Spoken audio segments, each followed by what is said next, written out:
Good afternoon, and thank you very much for having me, Sharon. It's a real privilege to be here on World Environment Day. So my contribution is going to be, as I said, an extract from my book in progress.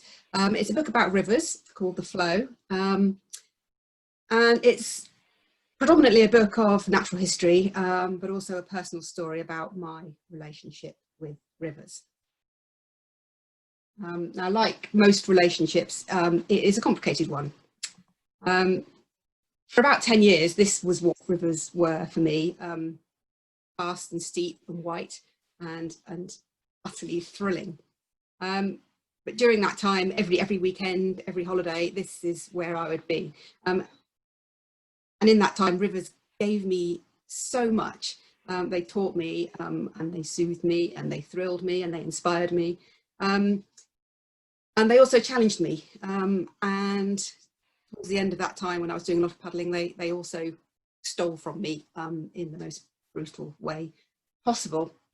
So the power of moving water is something I've had cause to consider in many different ways as a scientist, as a naturalist, as an environmentalist, and a kayaker. But I'm also concerned with our power over water. This most mundane and precious substance, and the manner in which we exercise that power, which I can only say is clumsily and thoughtlessly and negligently. I live on a river, the Yorkshire Derwent. It's down there, that's the view from my house in winter. I think that was Christmas Day actually. And the river is about 150 metres away down in that dip, in the misty hollow there. My lovely neighbour, soon after we moved here, gave me a copy of this book.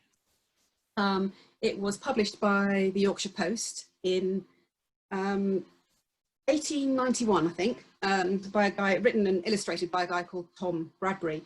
And he wrote a series of these rivers of the north, or Yorkshire, actually, Yorkshire rivers. So it's a sort of gazetteer type account of the River Derwent. But wonderfully, what it has inside it is this fold out map, which is the whole length of the river, from its headwaters to its mouth. And so the section I've got on the slide there is somewhere about here, which is where we live. And if you go a little bit, well, further up across the Vale of Pickering, up onto the North York Moors, this tiny little stream heads right up to a little spot here called Derwent Head. So Derwent Head is the source of the River Derwent. And there it is. I was up there about 2 weeks ago on what was probably the only windy, grey, blustery day that we've had in the last month. It's a rain-fed river, so this spot isn't particularly spectacular. It's a sort of shallow dish in the high up on the moors, really marked out at this time of year only by the cotton grass that there is a lot of there. That just shows that area is wetter than the surrounding part. And then if you turn around 180 degrees from that view, you see there the infant Derwent heading off on its journey down the hill. And just a few steps away, just so that you can see a slightly wider view, you can see the valley that it's heading off down. So that is the top of the Derwent Valley heading off down Harwood Dale, and you can see in the distance the sea, which is only about 6 miles away. Logically, you would imagine that is where the Derwent is heading. But the Derwent is a really strange river. Once upon a time, that flow would have headed off straight down to the sea at Scarborough, 6 miles away. It would have been a short, sweet little river. But that's not what happens now. During the Ice Age, the North Sea was a wall of ice, and it dumped a load of glacial material, which meant that the river was blocked off. It couldn't no longer follow that original course. And so it turned inland. So what had been a 6-mile river is now a 70-mile river. It takes a huge loop inland across the Vale of Pickering, past us, past Moulton, down to Stamford Bridge, and then on to join the River Ouse, and eventually into the Humber, and that is a 70-mile detour.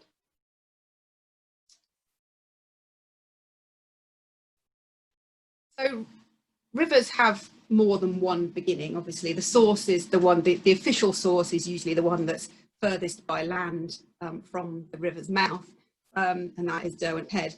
But like most other rivers, the Derwent has many, many tributaries, hundreds of them, some large, some small, and some of them rise from the wooded hillside directly outside my house, and this is one of these little springs. The thing about these springs is they have an ability to turn everything in their path to stone. They are incredibly rich in calcite. So where they well up out of the ground, they're carrying this huge load of calcite, which they deposit almost immediately. And everything in the path, you can see in their little seed cases, bits of moss, twigs, snail shells, all sorts, have just taken on this thick coating of calcite. It looks like a miniature boneyard. It's quite an extraordinary thing to see. And to me, it feels a sort of magic.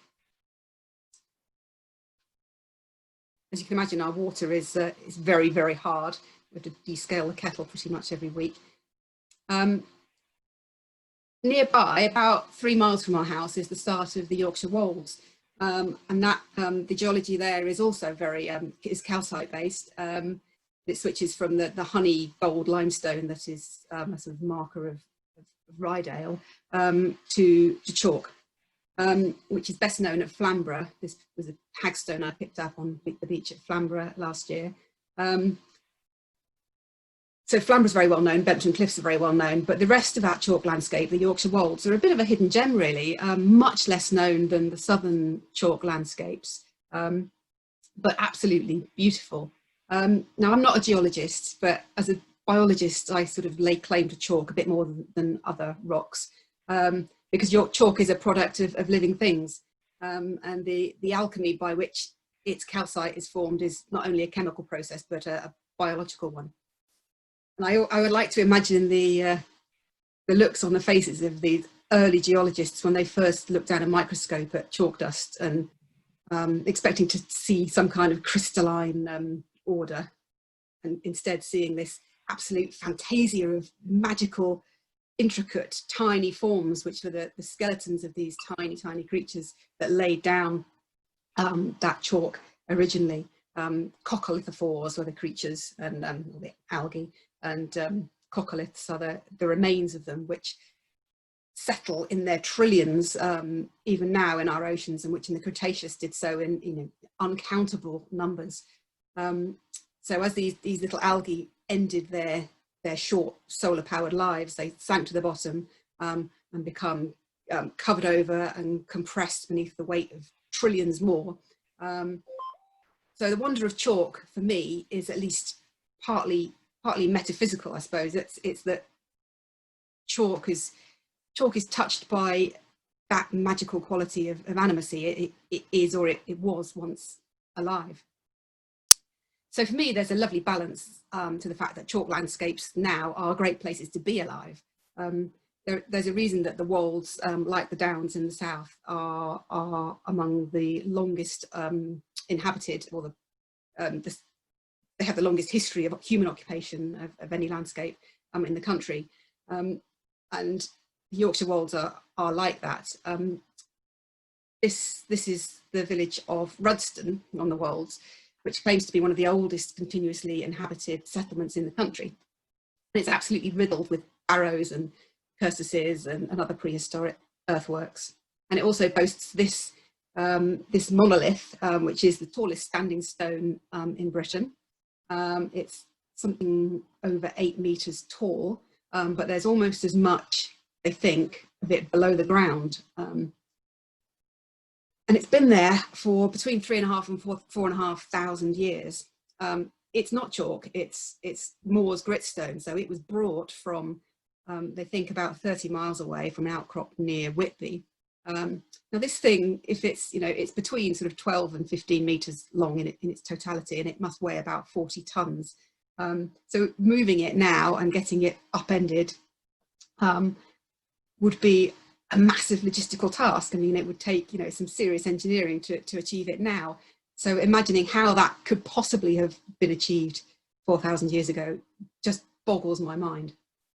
But there was a reason they brought it here to this high point in this chalk landscape. This was a special place. It was worth that considerable effort to make that happen. So chalk uplands are a lovely place to be, a lovely place to live, because they're well drained. They tend to grassland on their gentle curving slopes, and they're natural transit routes where walking and wayfinding are relatively easy. And so the early human inhabitants of this landscape would have found them, you know, easy places to get about, and also found plenty of animal prey there. And the flints that are associated with chalk landscapes would have been very useful as a raw material, essential for their hunting and their butchery. So while many of these chalk valleys are dry, those that are blessed with water are singularly amenable to life. This is really, really good. It's purified by nature's finest filter, and it runs sparkling clear even when it rises in the middle of ploughed field, as this one does. This is the source of a river called the Gypsy Race, which is the most northerly chalk stream in Britain. And it's infamous for having a particularly capricious flow. It comes and goes and hardly ever flows continuously along its full length. And when it does, it's said to be a portent of some disaster or another, and known as the waters of woe. So ill omens aside, a chalk river is a wondrous thing. Not only are they fantastically clear, they're mineral rich. They have clean gravels that are perfect spawning grounds. They run at a constant temperature all year round. So they absolutely teem with life. And I was in one, I was snorkeling in one earlier this week. And honestly, I have never seen so many fish. It was like watching some kind of CGI flight simulated flight over this underwater landscape, just absolutely heaving with life. Truly, truly mind-blowing. Now, these are super rare, precious habitats. There are about 200 chalk streams, chalk rivers in the world. 85% of them are in England. And to our absolute national shame, hardly any of them are in favourable condition. Many of the most famous southern ones are polluted and abstracted within an inch of drying up altogether. And this is ecocide, plain and simple, and it's something that we should be deeply ashamed about and shouting from the rooftops. It wasn't far from this spot that I was exploring late last year, and I was looking for a spring that a friend of mine had suggested was something a bit special. And so the extract from the book that I'm going to read is about that day. So I will just turn off the sharing for now and read you a bit from the book.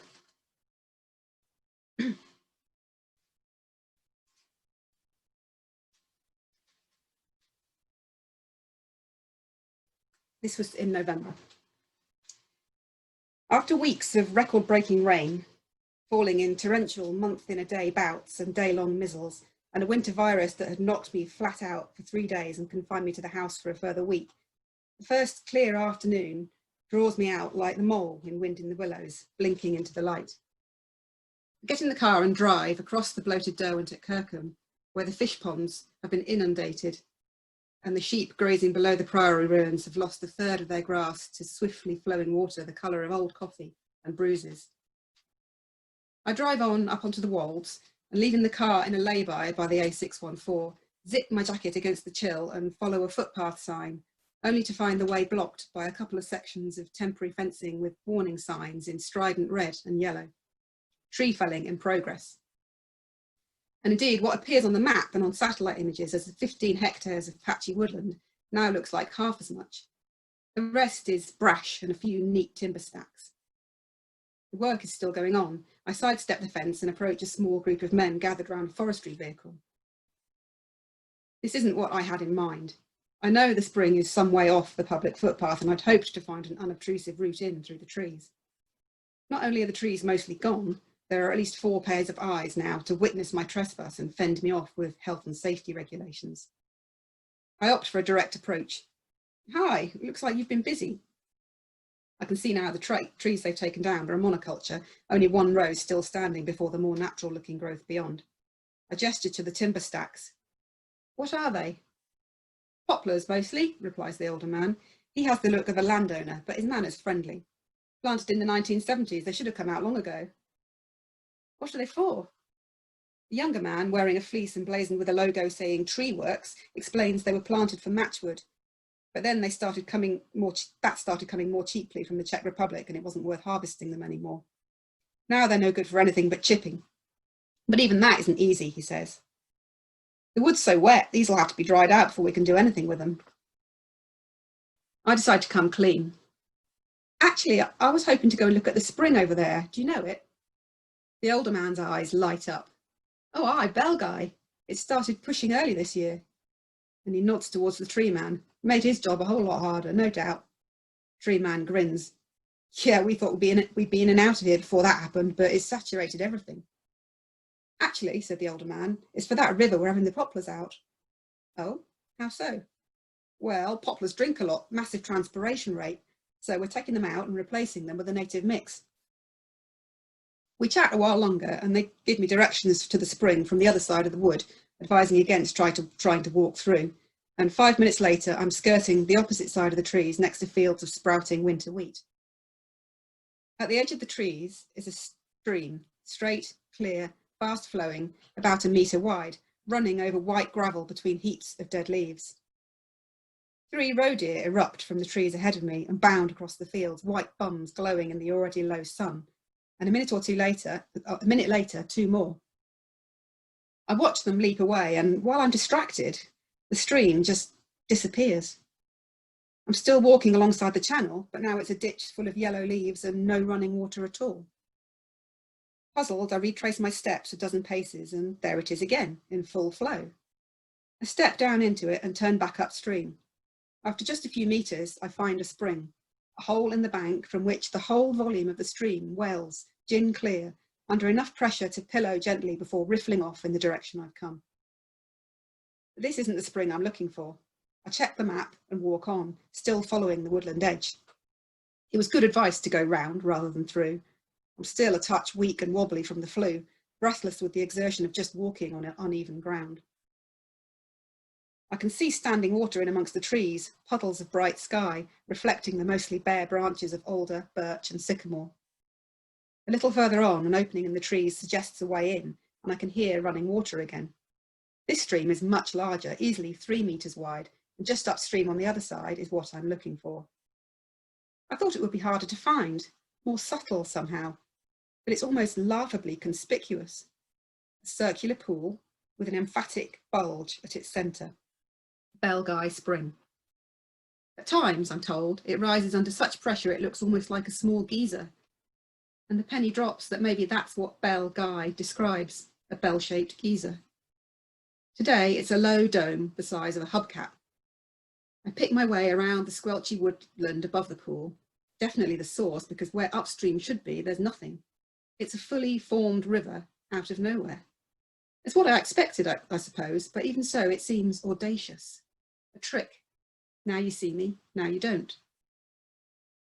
This instantaneousness of chalk rivers has always fascinated people. The lack of visible gathering, the obscurity of the origin. Even when it's not pushing a fountain, Belguy seems to mark itself out with a self-cleaning ring of white gravel, giving the impression of a tended shrine. Then there's the water itself. Its dazzling clarity is the result of microfiltration through nature's finest filter. Its constant temperature is a promise that down there, through the portal of the spring, is a world unaffected through eternity by the vagaries of season and weather.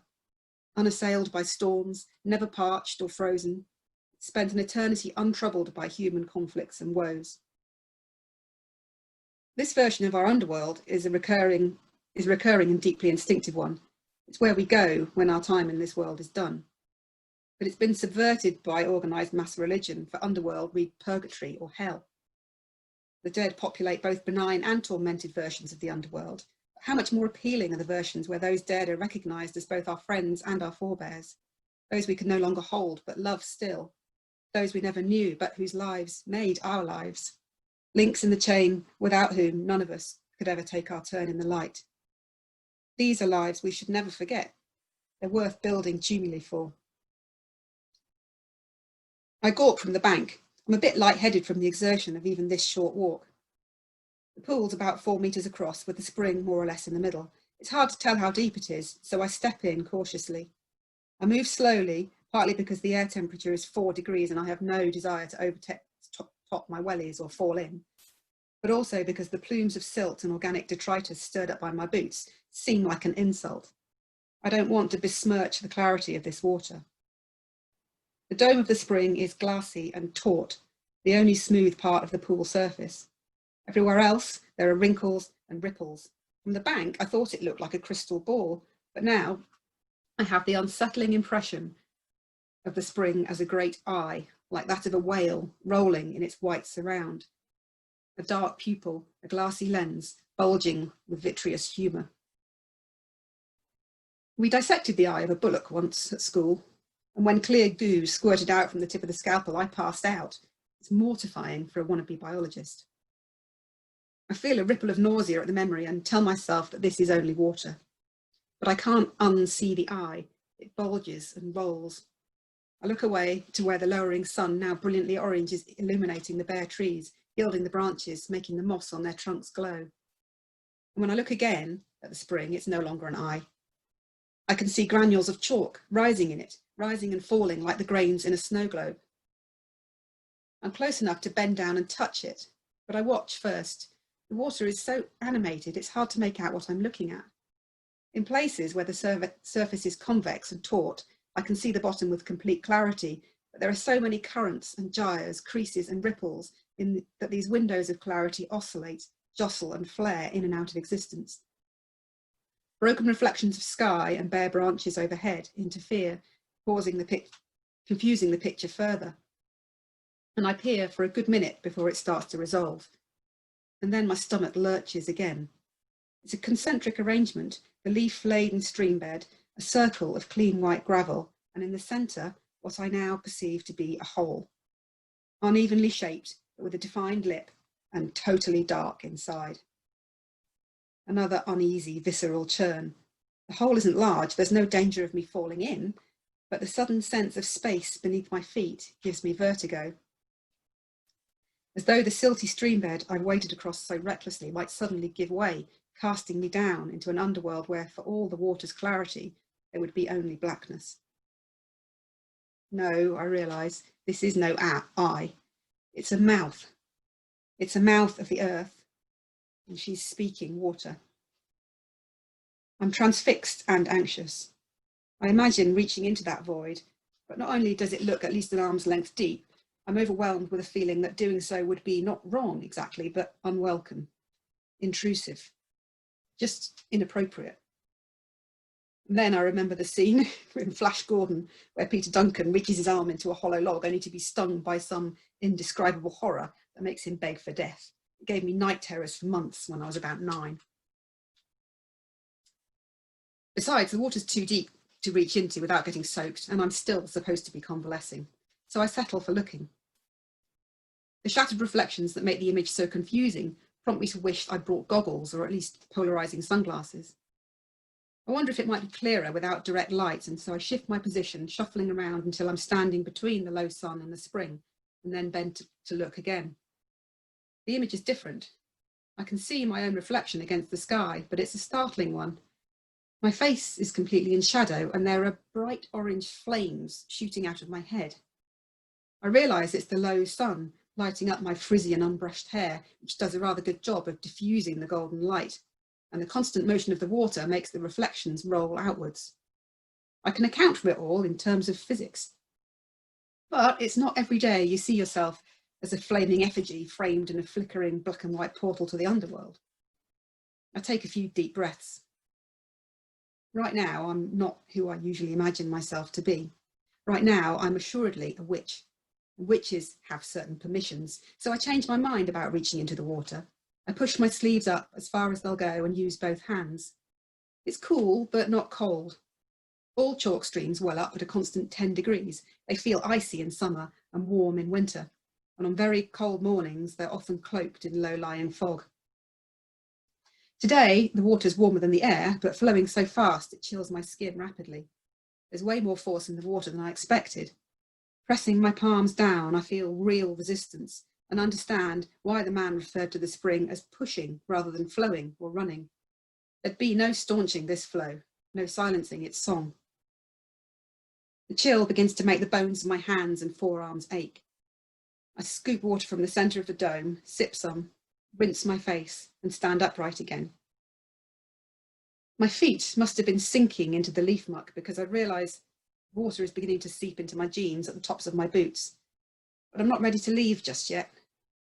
I stay, watching the light play on the trees and branches, hearing leaves fall, rooks call, while the water on my face dries and bonds with my skin, forming a cool patina on my cheeks and forehead. Then I begin to shiver in earnest, and with some difficulty, haul my boots from the sticky bottom and wade to the bank.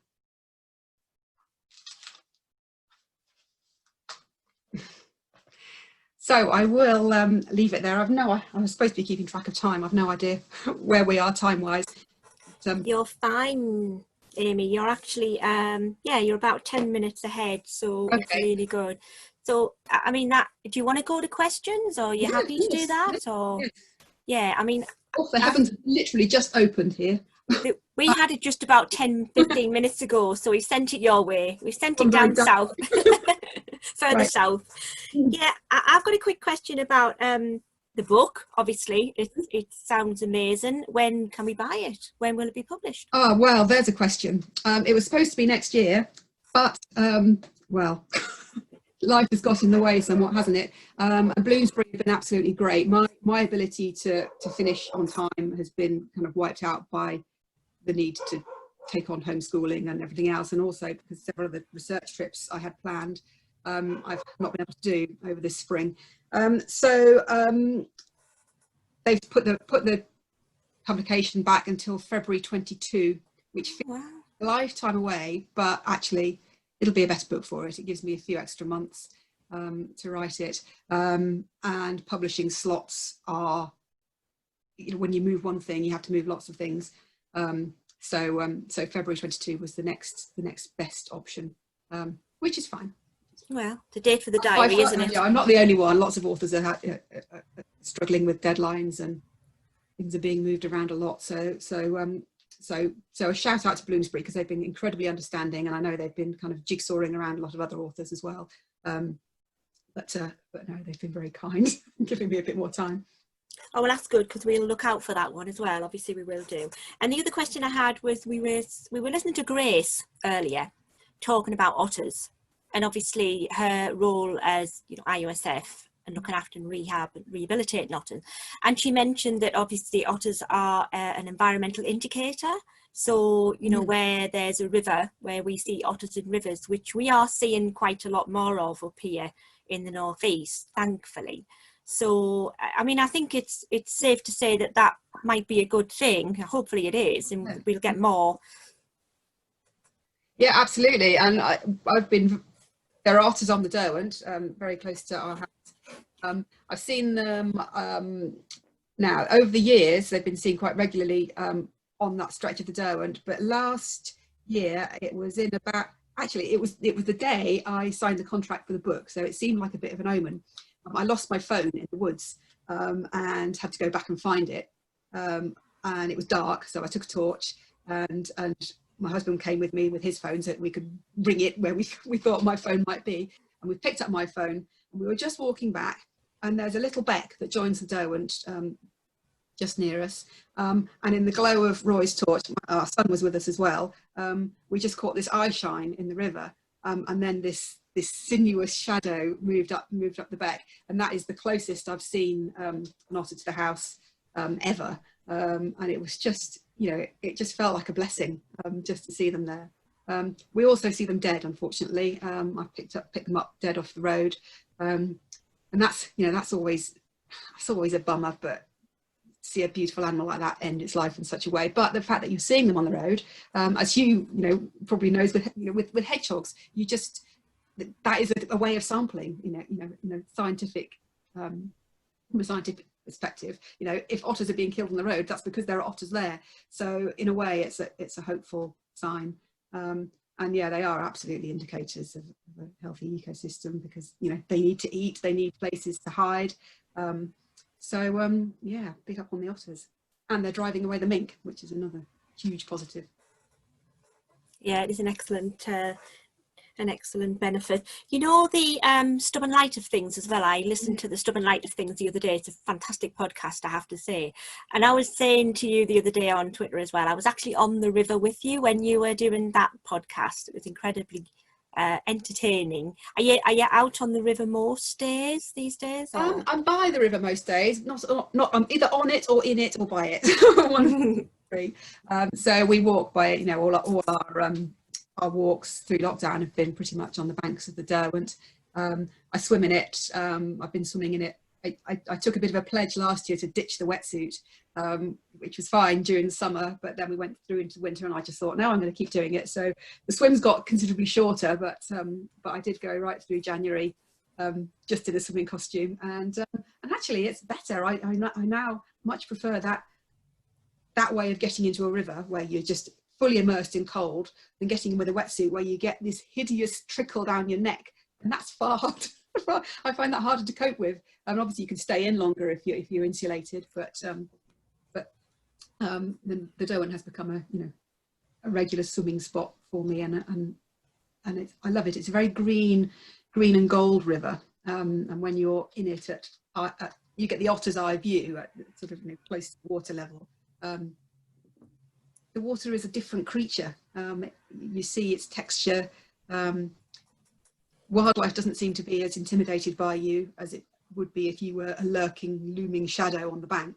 And the other day when I put the snorkel mask on, this was on a chalk river, not the Derwent. The Derwent's a bit murky to see very much underwater.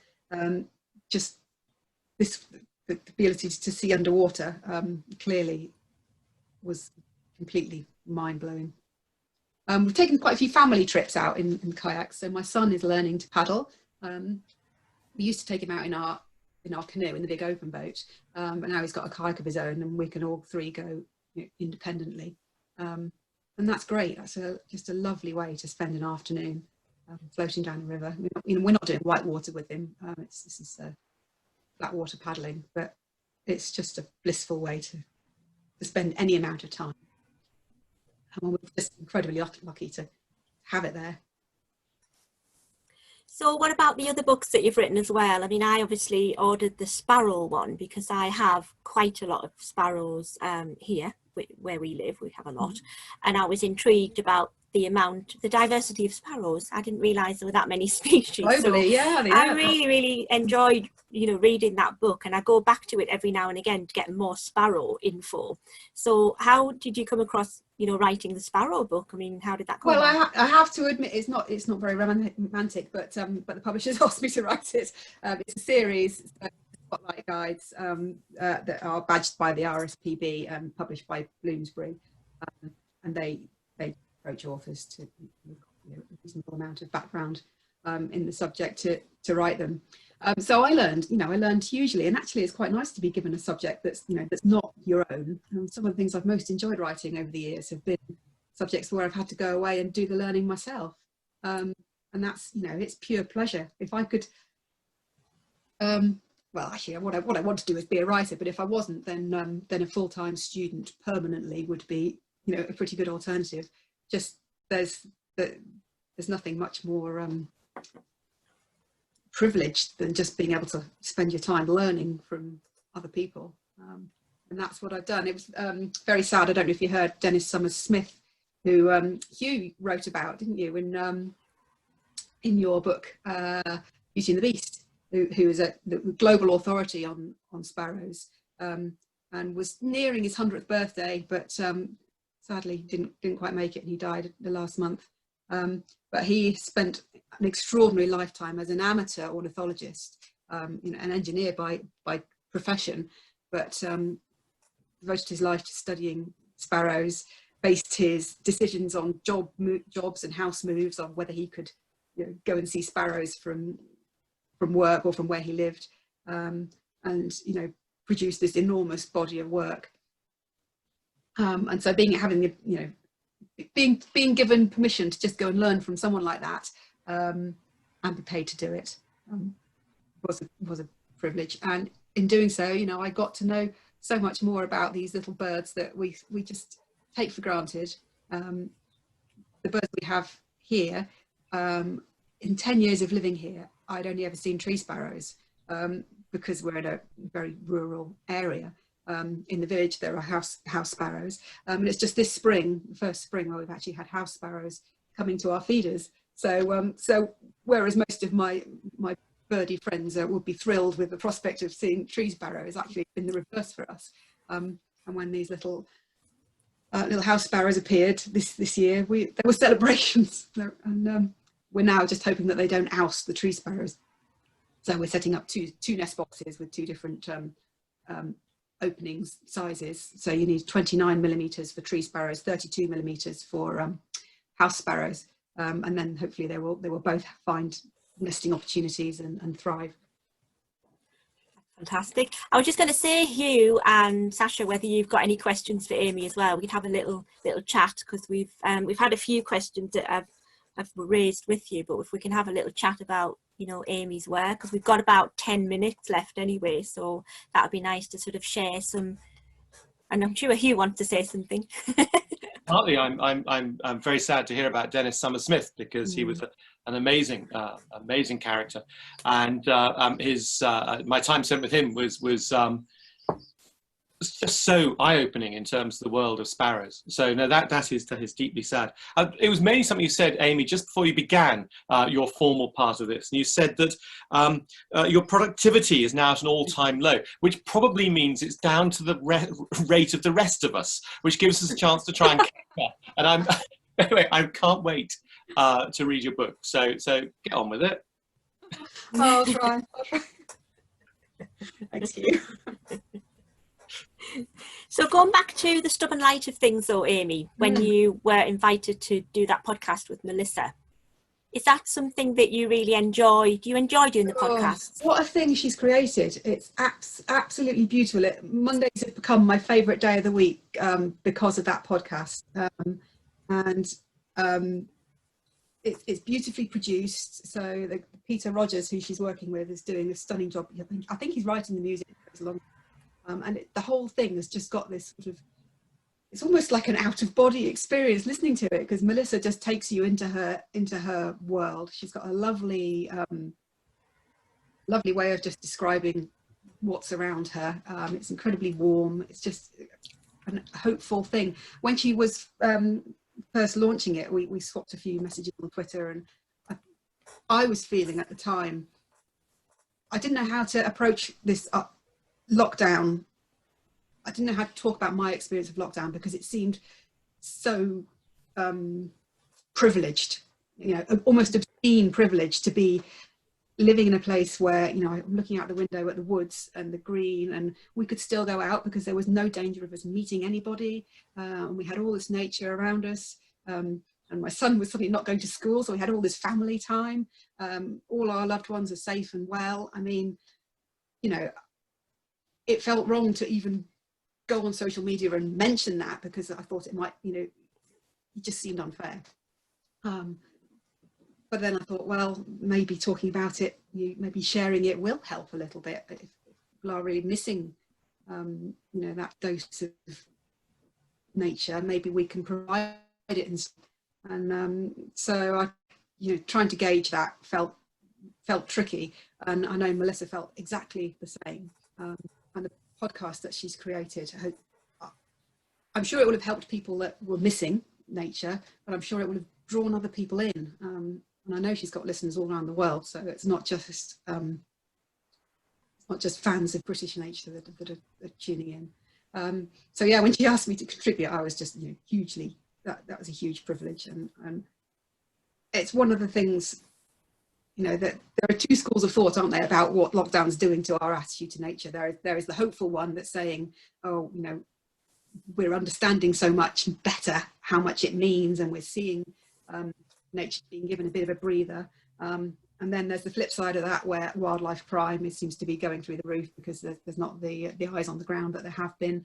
And as lockdown eases, we're seeing, you know, huge floods of people to natural beauty spots, and abusing them, you know, not treating nature with respect, leaving litter, disturbing the wildlife, vandalising, you know, chopping down trees. I mean, some pictures from Haweswater the other day where people have gone taken an axe to the trees and left all their rubbish, and, you know, fires started by barbecues, this sort of thing.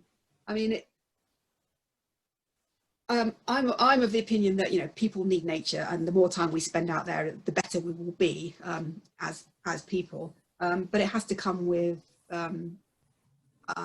understanding and respect, and education.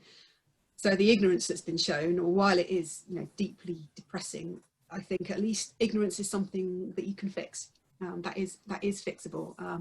And, you know, we're not all born gits. that's not what human nature is. So you know, I have hope.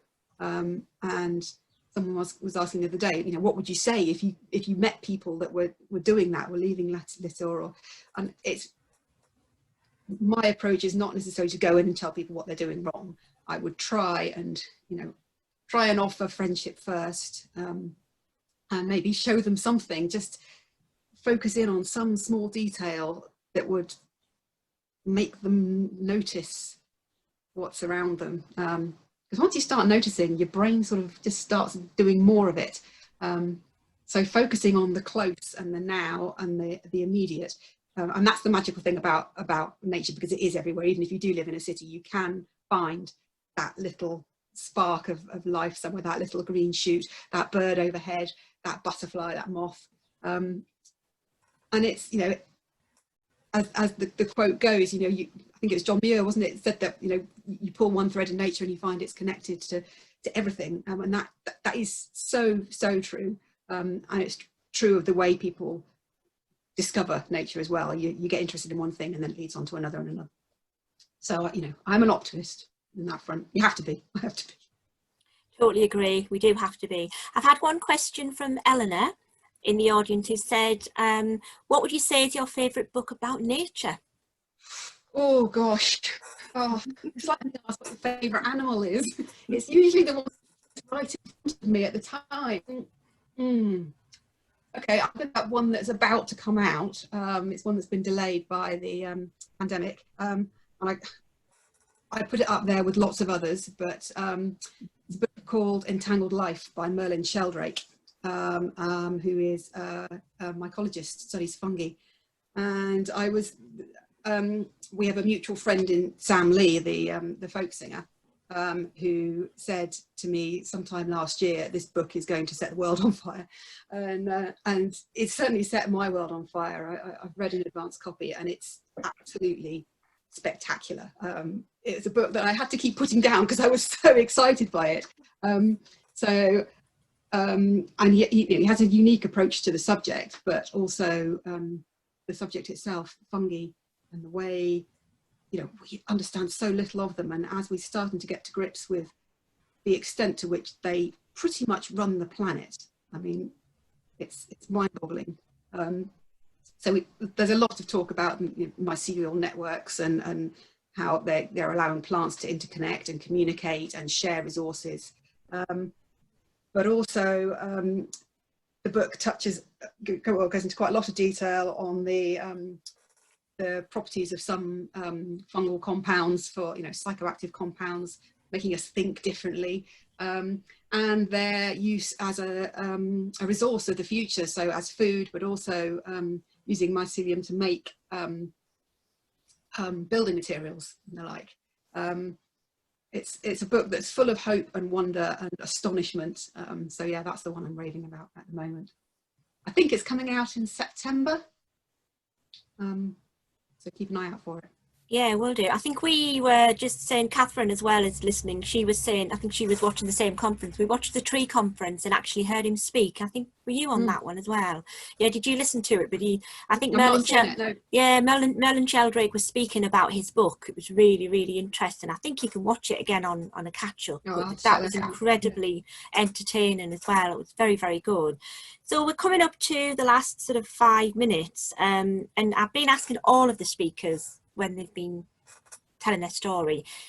There is a possibility at the end as well that you'll have another chance to talk about your call to action. But is there any specific calls to action that you would like to ask us to do today? Because part of today is about pledging to spend as much time in nature and do as much for nature. So we're asking our audience and anyone who's interested to say, what can we do to help a cause?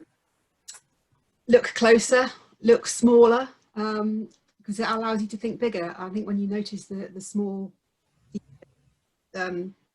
detailed goings on, it just allows you to home in and recognise that connection that everything in nature has to everything else. And give yourself time. Give yourself time to really see. It doesn't. So when you're going out for a walk, you have to stop. You have to stop. So that your brain can concentrate on what's going on around you, rather than having to concentrate on, standing you up and everything else that might, all that conscious and subconscious effort that your brain is engaged in all the time, just living. Give it as little to do as possible. Stop, sit down, close your eyes, and soak it up. And it's amazing how much more you notice that would pass you by if you were just going for a gentle amble. And it just helps you find your own personal relationship with nature, and helps make you feel part of it. And when you feel part of something, then you're going to care more about it. You're going to act to help it. But I would also say, which is almost kind of contrary to that, is to think outside your own bubble. Try and connect with people with whom you don't necessarily feel a natural kinship or a natural connection, because particularly on social media, we're all in these camps, and when people with different experiences and different expertise come together, that's where so many of the solutions are, in that sort of meeting between perspectives. So it's reaching out, listening to other people's views, even if you don't agree with them, because you can still learn from them, and you can still gain understanding from them. And that's something that, it's uncomfortable to do sometimes, but I would say do that. And beyond that, use your voice. When you've learned something, share it. Use your voice, use your vote, use your spending power. Because now, something Sacha said this morning was that conservationists don't have this covered. We need everybody, and we all know lots of people who aren't conservationists, who aren't professional naturalists, who maybe don't even care that much about nature. And so every one of us is a hub for sharing the love, and we need to act like it. I like that. That's perfect. I'm all for that. I think it is better that we all work together, isn't it? It's really, really good to do that. Thank you, Amy. That was wonderful. Thank you. Are you going to stick around for everything else? I will, and then, yes, brilliant. So we can hand over to Hugh. Hello, Hugh. Welcome. Hello. And, hello. Good. Is that working? Yes. Yep. Great. Good. You're on. I'm on. I'm early, and I'm hiding in my shed because that is the only way to do these days. My wife and my son were doing an exercise class in the house as I came out here, so that wouldn't have been so good to share. So are you hoping I'm just going to leap straight in? Were you going to? Entirely up to you. You can leap straight in, or you can chat, or whatever you want to do. I can chat. That's what I'm going to do. I quite enjoy chatting. It's so lovely to see Amy. I haven't seen you for far too long. And actually, what I'm going to talk about, normally my world is revolving around Hedgehogs. Hedgehog Hugh is my social media handle in pretty much everything else there is out there. And I normally spend all my time talking about hedgehogs, but I'm going to do something a little bit dramatically different this time. But to begin with, I'm going to talk, well, I'm actually going to read something. I don't normally read at these things because it always feels a bit weird, but Amy's proved that you can do it. And it's entirely related to Amy. Last year, I was invited by Amy to attend and speak at the wonderful New Networks for Nature conference, and the theme of which was, delightfully, time for nature. And I wrote something for the conference booklet on the theme of time for nature, and it's only short. I'm going to read it to you now, and I called it A Fine Line in Time. In a million years, the I will actually put my teeth in before I do this too. In a million years, the Anthropocene will be noted by archaeologists as a thin band of plastic and fossilized chicken bones, seasoned with some unusual radioactive particles. We have always been staggeringly self-centered, the appalling side effect of that evolutionary accident that is consciousness. We're so vain, we probably think this planet's about us. As the Chernobyl disaster has shown, we can do our worst and still life rebounds. Even the Permian Triassic extinction event 252 million years ago, wiping out 96% of marine and 70% of terrestrial vertebrate species, bore a new wave of life in its wake. So I do not worry about the distant future of life on Earth. I do worry about the present. Yes, we will all die, but we should not do that without living first. And it is that life we are threatening. It is the right that life on Earth has to live, which we are abusing in ways far more egregious than what I have done, to the words of Carly Simon. We must stop the abuse. And the time is now, only because the times when action would have been easier have long since gone. We cannot rely on our leaders to act with the common interest of life on Earth to the fore. There is an unfortunate tendency that drives the psychopathic to the upper echelons of power. You don't get there by worrying what individuals feel as you trample over them. And I wonder whether we, the adults, can rely on ourselves. We have job and mortgage-induced inertia. So where is the hope? For now, it's the children that drive us. Not in the, oh, what are the children going to do with the mess we've left behind sort of way, but through our guilt, revealed by their action. Last year, so the year before, a small snowball started rolling in Sweden, growing in speed and strength until just a few months later, over 1 million children had joined Greta Thunberg, taking part in school strikes, protesting at adult inaction over climate change. Her rare combination of clarity and honesty has helped to shift the narrative more dramatically than any previous intervention. Her actions have encouraged and reinforced Extinction Rebellion. Suddenly, what was once the preserve of a few strange people has become a badge of conscience for many thousands. The shift is one that sees us breaking out of a half-hearted culture of liking and into a wholehearted world of loving. There is an obvious impediment to love, and that is the risk of loss and its attendant grief. Importantly, Stephen Jay Gould said, "We will not fight to save what we do not love, and fight we must. To choose not to fight, however fruitless it may seem, is to take a side in a war." Our time will all too soon be over, so now is the time for nature. We must find our allies, we must bristle our spines like a disgruntled hedgehog, and we must find the ways to fight so that nature may look more fondly back at our time. And I closed it with just 2 lines from a song which my late friend Roy Bailey used to sing on a regular basis. It's Fred Small's song, Everything Possible. And it's just something I always treasure. And the only measure of your words and your deeds will be the love you leave behind when you're gone. And so that's where I want to start. And I'm going to take those ideas and expand them, contract them right down to the mundane. Because I think I wrote in the description of what I was going to talk about for the meeting today, which I then forgot about what I was going to talk about the Blake idea of heaven in a wild flower. It is, and Amy was absolutely right about this. We need to take the time to spend it looking more closely, more deeply, because you can see so much when you begin to focus your attention and to allow yourself to become. I mean, my children, when they were younger, every walk was just so long because they would find such fascination in such small detail. And I have to say, lockdown has, to some extent, given me a little bit more of that space. I am, as Amy has described herself, massively privileged.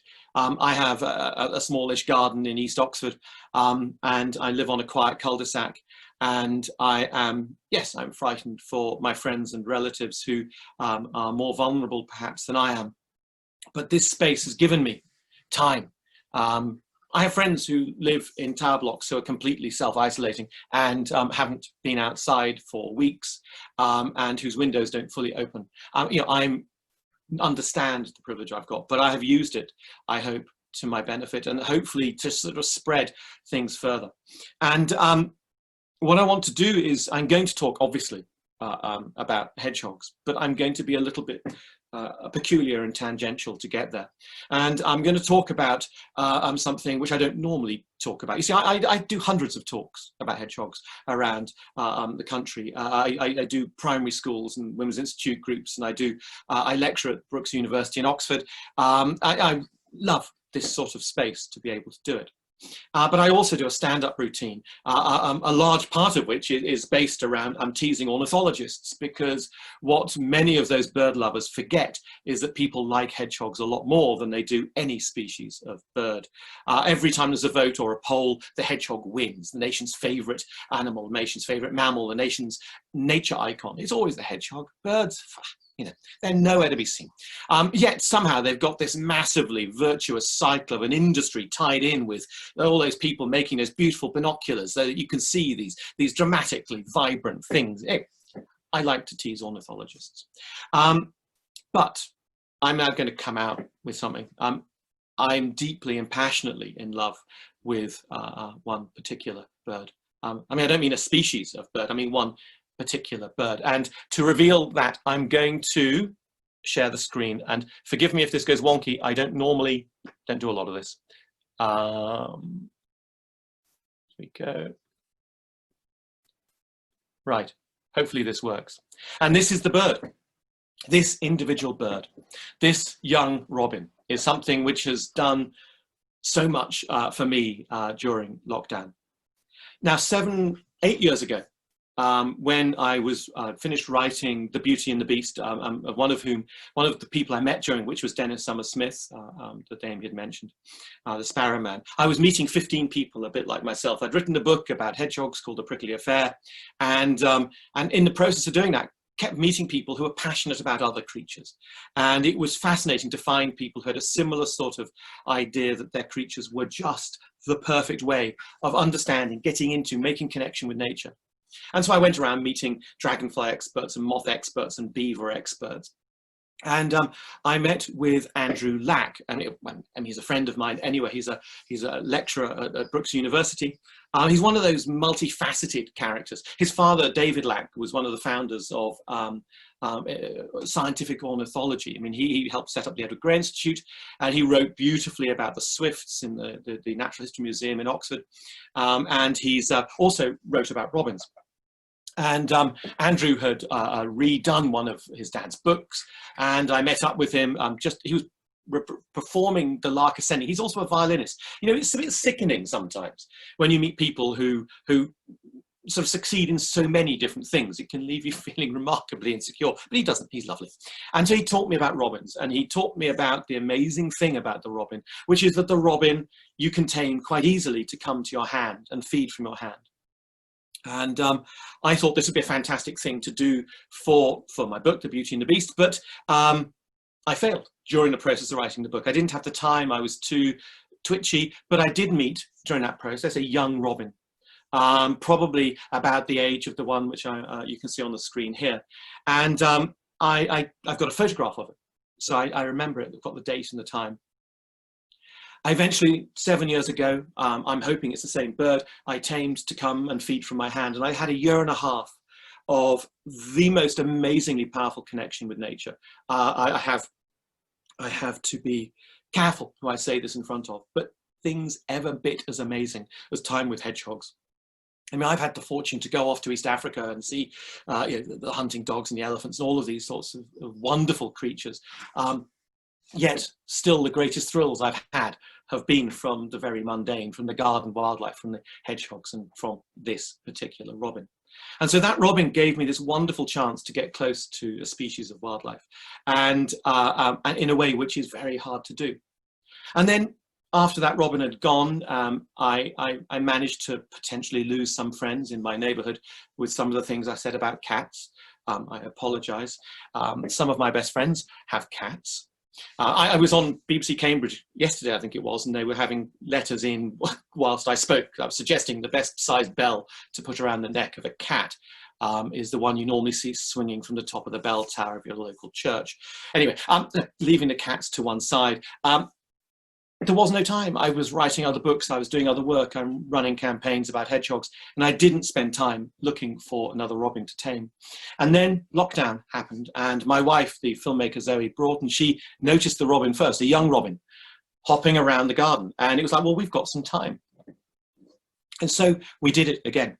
We tried to tame the robin to come to hand. And to begin with, the robin would hop around and be in the wisteria like it is in this picture. And we then, the technique is quite straightforward. You need a bait, lure. You can use, I use little bits of cheese to begin with. Grain of rice sized bits of cheddar seem to work fine. And you put them on a surface in the garden near where the bird is hopping around, and you step back and you wait for the robin to come and take the food. And it may not do it the first time you try, but then you try again and again, and gradually over time the robin will take the food, and you move closer to the table until such time as you can put your hand on the table and the food's in the middle, and then you put the food on your fingers, and then you lift your hand up, and then you've got a robin feeding from your hand. Would it work? Say the first time it took me best part of a week. Well, the robin got closer, and it was very curious, and it would pose beautifully, and then we started trying to get it to take food from our hand. Oh, to begin with, we had, I was having fun making it pose. Obviously, you've got to get hedgehogs and robins in here. This is currently a conversation taking place about whether or not hedgehogs should be fed mealworms, but that is another lecture in itself. And then we got it to happen. And that's 3 weeks ago now, I think. And it has been, I've hardly got any other work done in that time, because not only is there such a great pleasure of getting the robin to feed from my hand, I've also got in my mind the perfect photograph of trying to get the robin in air coming in to land on my hand. And so I'm spending an inordinate amount of time trying to work out how to reduce the shutter speed that bit more to capture the beating wings. I'm currently at a 4,000th of a second. How to get enough light in on the bird. Now I've started using a reflector hanging from the washing line so that the morning sun is at least giving light on both sides of the bird. And it has been stunning. I haven't had a hedgehog in my garden for 7 years now, but this robin has been giving me a point of connection with nature, which is every bit as powerful as that. And I've been able to share it, obviously using all social distancing things, longish lens. My neighbor Elon is a good sport. And 7 years ago, I got him to pose with a robin taking a mealworm from his carefully shaved head, and so he played ball again. And we have the wonderful singer Gaz Coombs, who's in Supergrass. He's an old friend, and he popped by, and this was just lovely. And my goddaughter Naya, well, odd daughter, being an atheist, you can't really have a goddaughter, and my son Pip, and it's just in each of these moments, and this is the reason why I do it, because in each of these moments these people are getting a connection which they wouldn't have had before.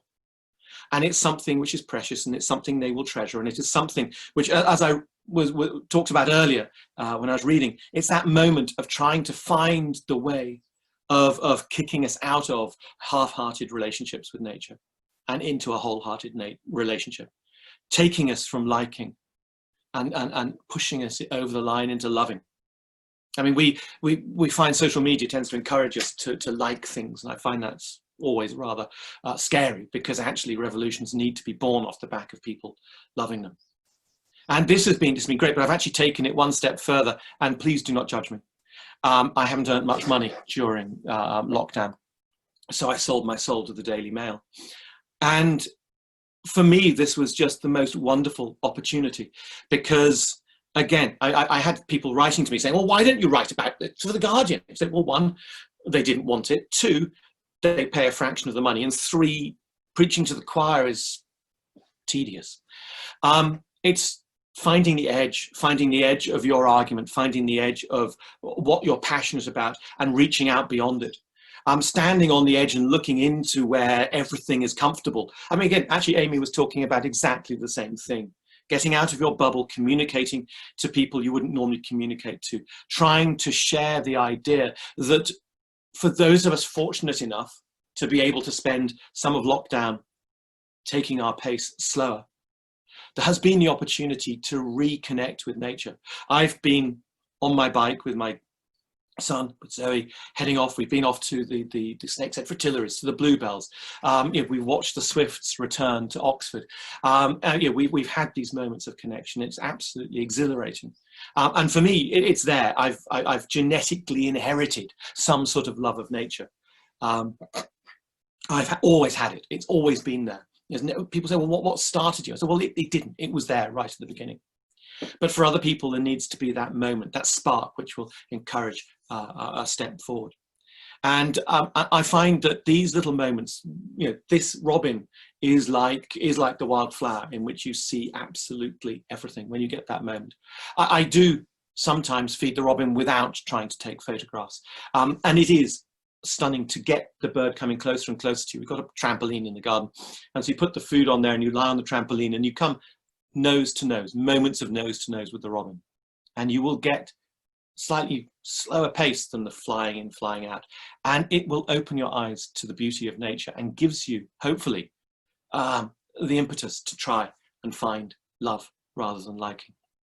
And so from robins, those points of connection, there is for me an absolute parallel with hedgehogs, because hedgehogs give you that moment of connection too. It's not magic. The robin will be close to us and is close to us because it thinks we're pigs, basically. In its natural habitat, the robin flutters around behind the wild boar. They're woodland edge specialists. They're at the edge, that most fertile of areas. And that's something where I want to speak from, at the edge, but is also where the wildlife I'm most fascinated by is at the edge. And so the robin is in the woodland edge. It's following behind the pigs because it's not like a blackbird. It can't wrestle big worms from the ground. It's waiting for the pig to turn the soil over. And us in our gardens, we do that. We act like pigs, we turn the soil over, we expose the earth, we allow the robins to dart down. There is a reason why there's that stereotypical image of the robin sitting on the fork handle as it's jabbed into the ground, because that's at the height on the branches which the robin will be following behind the pigs. It's waiting for us to expose food. And also we don't have a culture in Britain of massacring songbirds. Other parts of the world, this is something which is a cultural throwback to other times and is an obscenity. But we don't do that. We've never really had a culture of killing songbirds. So the robins have never been driven from us, and they are something which will follow close behind us, and they give us a way in so we can get close. And likewise with the hedgehog, it's not magic. The hedgehog, here we go, these wonderful, wonderful spiky creatures. It's because of their prickles that we can get close to them. The hedgehog's prickles mean they've got this amazing form of defense, but they've lost their fight or flight response. When they're bothered, they frown. The first thing they do is frown. That brings all these spines up over their eyes and over their face, and then it'll roll into a ball if it's really frightened. This, a wonderful modified hair, it is in fact, it has created their entire sort of lifestyle around it. They have to hibernate because they're covered in prickles, not insulating fur. Anyway, but the prickles give them that defense, and it means they don't run away. It means they don't attack you. It means that when they unroll, they will allow you to get close. And I've spent weeks and months out radio tracking, following, counting, studying hedgehogs, and you can get very close to them. And it is an absolute delight. It's not magic, but there are species that lets you do it. And these are the creatures I'm trying to identify, these ways in. Why, how can we find other creatures which will let us get close? Well, the toad is another good one. I find it interesting that over 30 years in between these photographs, nothing much has changed in terms of what I do with my life. Nothing much has changed in terms of the colour of shirt I wear, just the colour of my beard, in fact. So my life has been spent a great deal playing around with hedgehogs. I'm just going to stop sharing because oh, you're going to do this. My thingy's disappeared. Anybody idea how that's going to work? Thank you. Forgive me. Right. Hopefully I'm now back in the room. Amy, could you give me a thumbs up if I'm back as a thing? Thank you. Good. That's right. I can't see. Don't know which button to press. Not going to touch anything. It might be dangerous. So I'm going to now totally use my time up talking about hedgehogs. And the reason I want to talk about hedgehogs is because, one, they've got this potential. For those of us lucky enough, well, those of you lucky enough to have hedgehogs come into your garden, you've actually got a creature which doesn't have to fight or flight response, which allows you to get close if you really want to. Now, don't go interfering unnecessarily, but lying quietly in your garden and getting a hedgehog's eye view of the hedgehog will give you some sort of insight, which I believe is very different from what you'll get from seeing birds feeding on a bird feeder in the garden or throwing frozen peas at ducks in the park. It's something which is very different. Now, my work with hedgehogs, I write books about hedgehogs. I've just, my next book is a third book on hedgehogs. My wife seems to despair that I write about other things, but my third book about hedgehogs is coming out in August. So lots of pictures and very sweet. Hopefully coming out in August. Actually, I haven't spoken to the publishers for a while. I'm a spokesperson for the British Hedgehog Preservation Society. I help run the Hedgehog Street campaign, help manage the research which goes on. But also what I do, and this is sort of my call to action, I run a petition on change.org, and I know that Sharon's going to pass it round later, or maybe already has done in the call to action, the link, but it's www.change.org/saveourhedgehogs.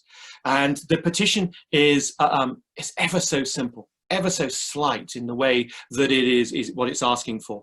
Originally, change.org asked me, they said, what is it you want us to do to help hedgehogs? How can we get hedgehog numbers back to where they were? And I would say, well, it's obvious, this is great. We just need to have a petition calling for a dismantling of industrial capitalism and the replacing of it with something nicer. And they said no. So we modified and I compromised. And the petition is asking for all new housing developments to come with hedgehog highways as standard, that there is a 13-centimetre hole ready-made in the fence of every new housing development which takes place. Now, I'm not having a conversation about whether any particular development should take place. I will sit in front of bulldozers if necessary, but I'm talking about the ones which are going to happen. All I'm asking is that they come with the hole. Change.org promised me that if we got 10,000 signatures each time I do an update to my petition, I get to write to 10,000 people. And how many people read my blog? That was mean. So I had this thought of the power that will come with writing to this many people. When we got to 500,000 signatures, the housing minister at the time wrote an email which actually had the phrase, I am minded to take @Hedgehog Hugh seriously, which amused me enormously.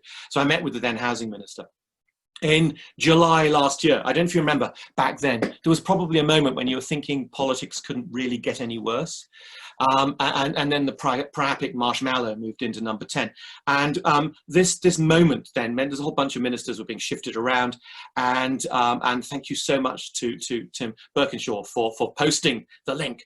So we got Johnson moving in, but ministers were doing their last things. And we actually got a change to the National Planning Policy Framework, which meant that the guidance was now shifted to ensuring that all new housing developments come with hedgehog highways. And the same bit had an addition for Swift bricks to be put in place. Now, the thing I loved about that was that the RSPB, with all its might, has been spending a decade campaigning to get that change made. And I'd spent a year in my shed. Anyway, we did it. And the petition is now, thanks to the Daily Mail article, which had a link from it, we're now racing towards 750,000 people signing the petition. And the reason I'm keeping it going is because actually guidance is guidance, and guidance isn't actually anything with any teeth. And I want the rules to be changed to make sure that there is some more sort of weight put behind it.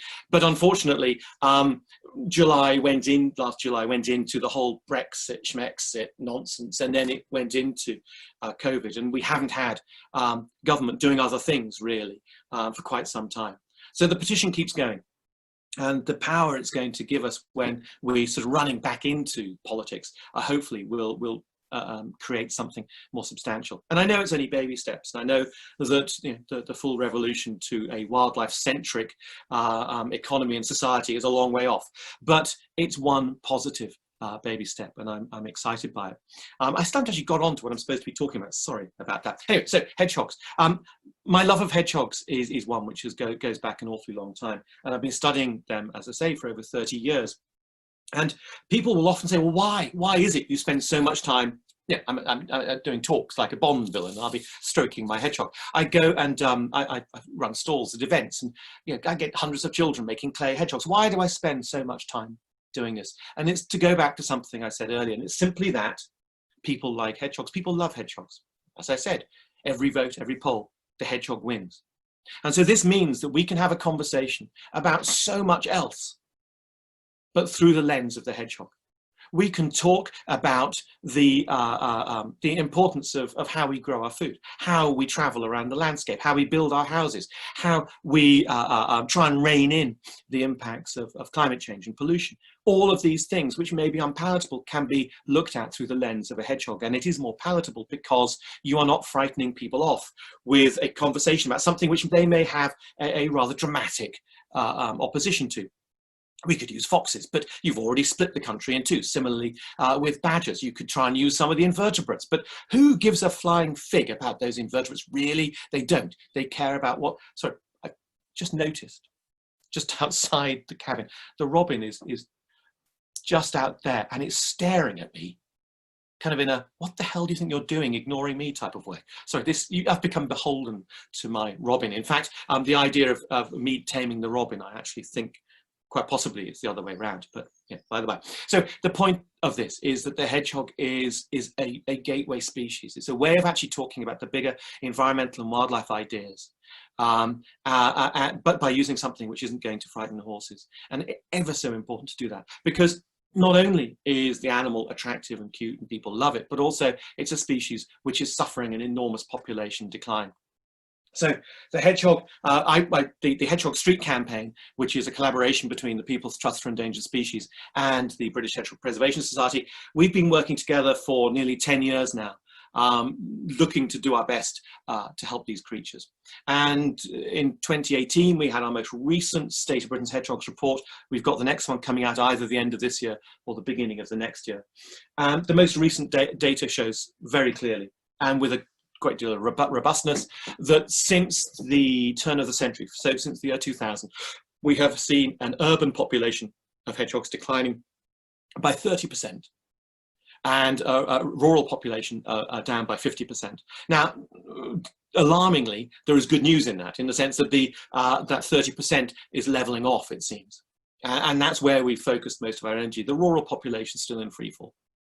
And so, now, there are figures. It was on Springwatch last night. They had a little bit about hedgehogs, very sweet. But it was introduced by, I think it was Yolo was introducing it, and he managed to reiterate the figures, which are not robust, i.e. they are made up. They're an extrapolation based on a nice summer's evening walk around Kew Gardens, of saying there were 30+ million hedgehogs in the 1950s. That's a guess. What we know is that we've got this 30% decline since the year 2000, a 50% decline in rural areas. The Mammal Society's data suggest a 2/3 decline since the mid-1990s. And I, as I said, do hundreds of talks, and many of my audiences, University of the Third Age, Town Women's Guild, the gardening clubs, they are older audiences.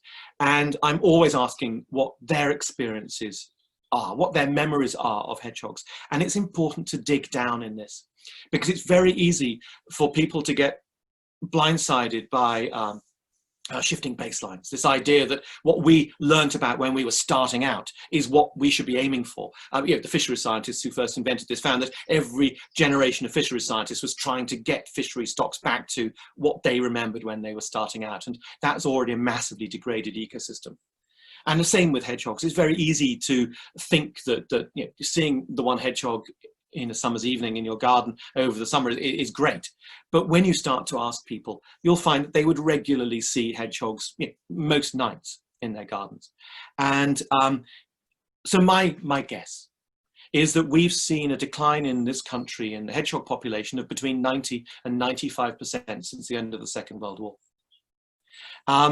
And this is our favorite creature. This is the one we love the most. So all of the creatures we don't care so much about, many of them will have suffered similar declines. They're all tied into, again, Amy is the font of all things, but it is that woven blanket. We're tugging at one thread, and we're seeing everything is connected. So the massive macroinvertebrate declines being seen in our farmland is absolutely linked to the decline in hedgehogs in our farmland.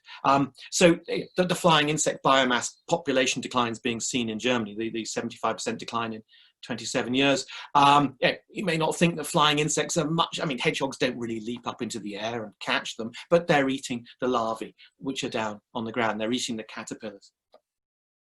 It's all tied up. So our rural hedgehog, obviously suffering from that sort of thing. You can't avoid the problem that badgers present hedgehogs, but it is ecologically illiterate.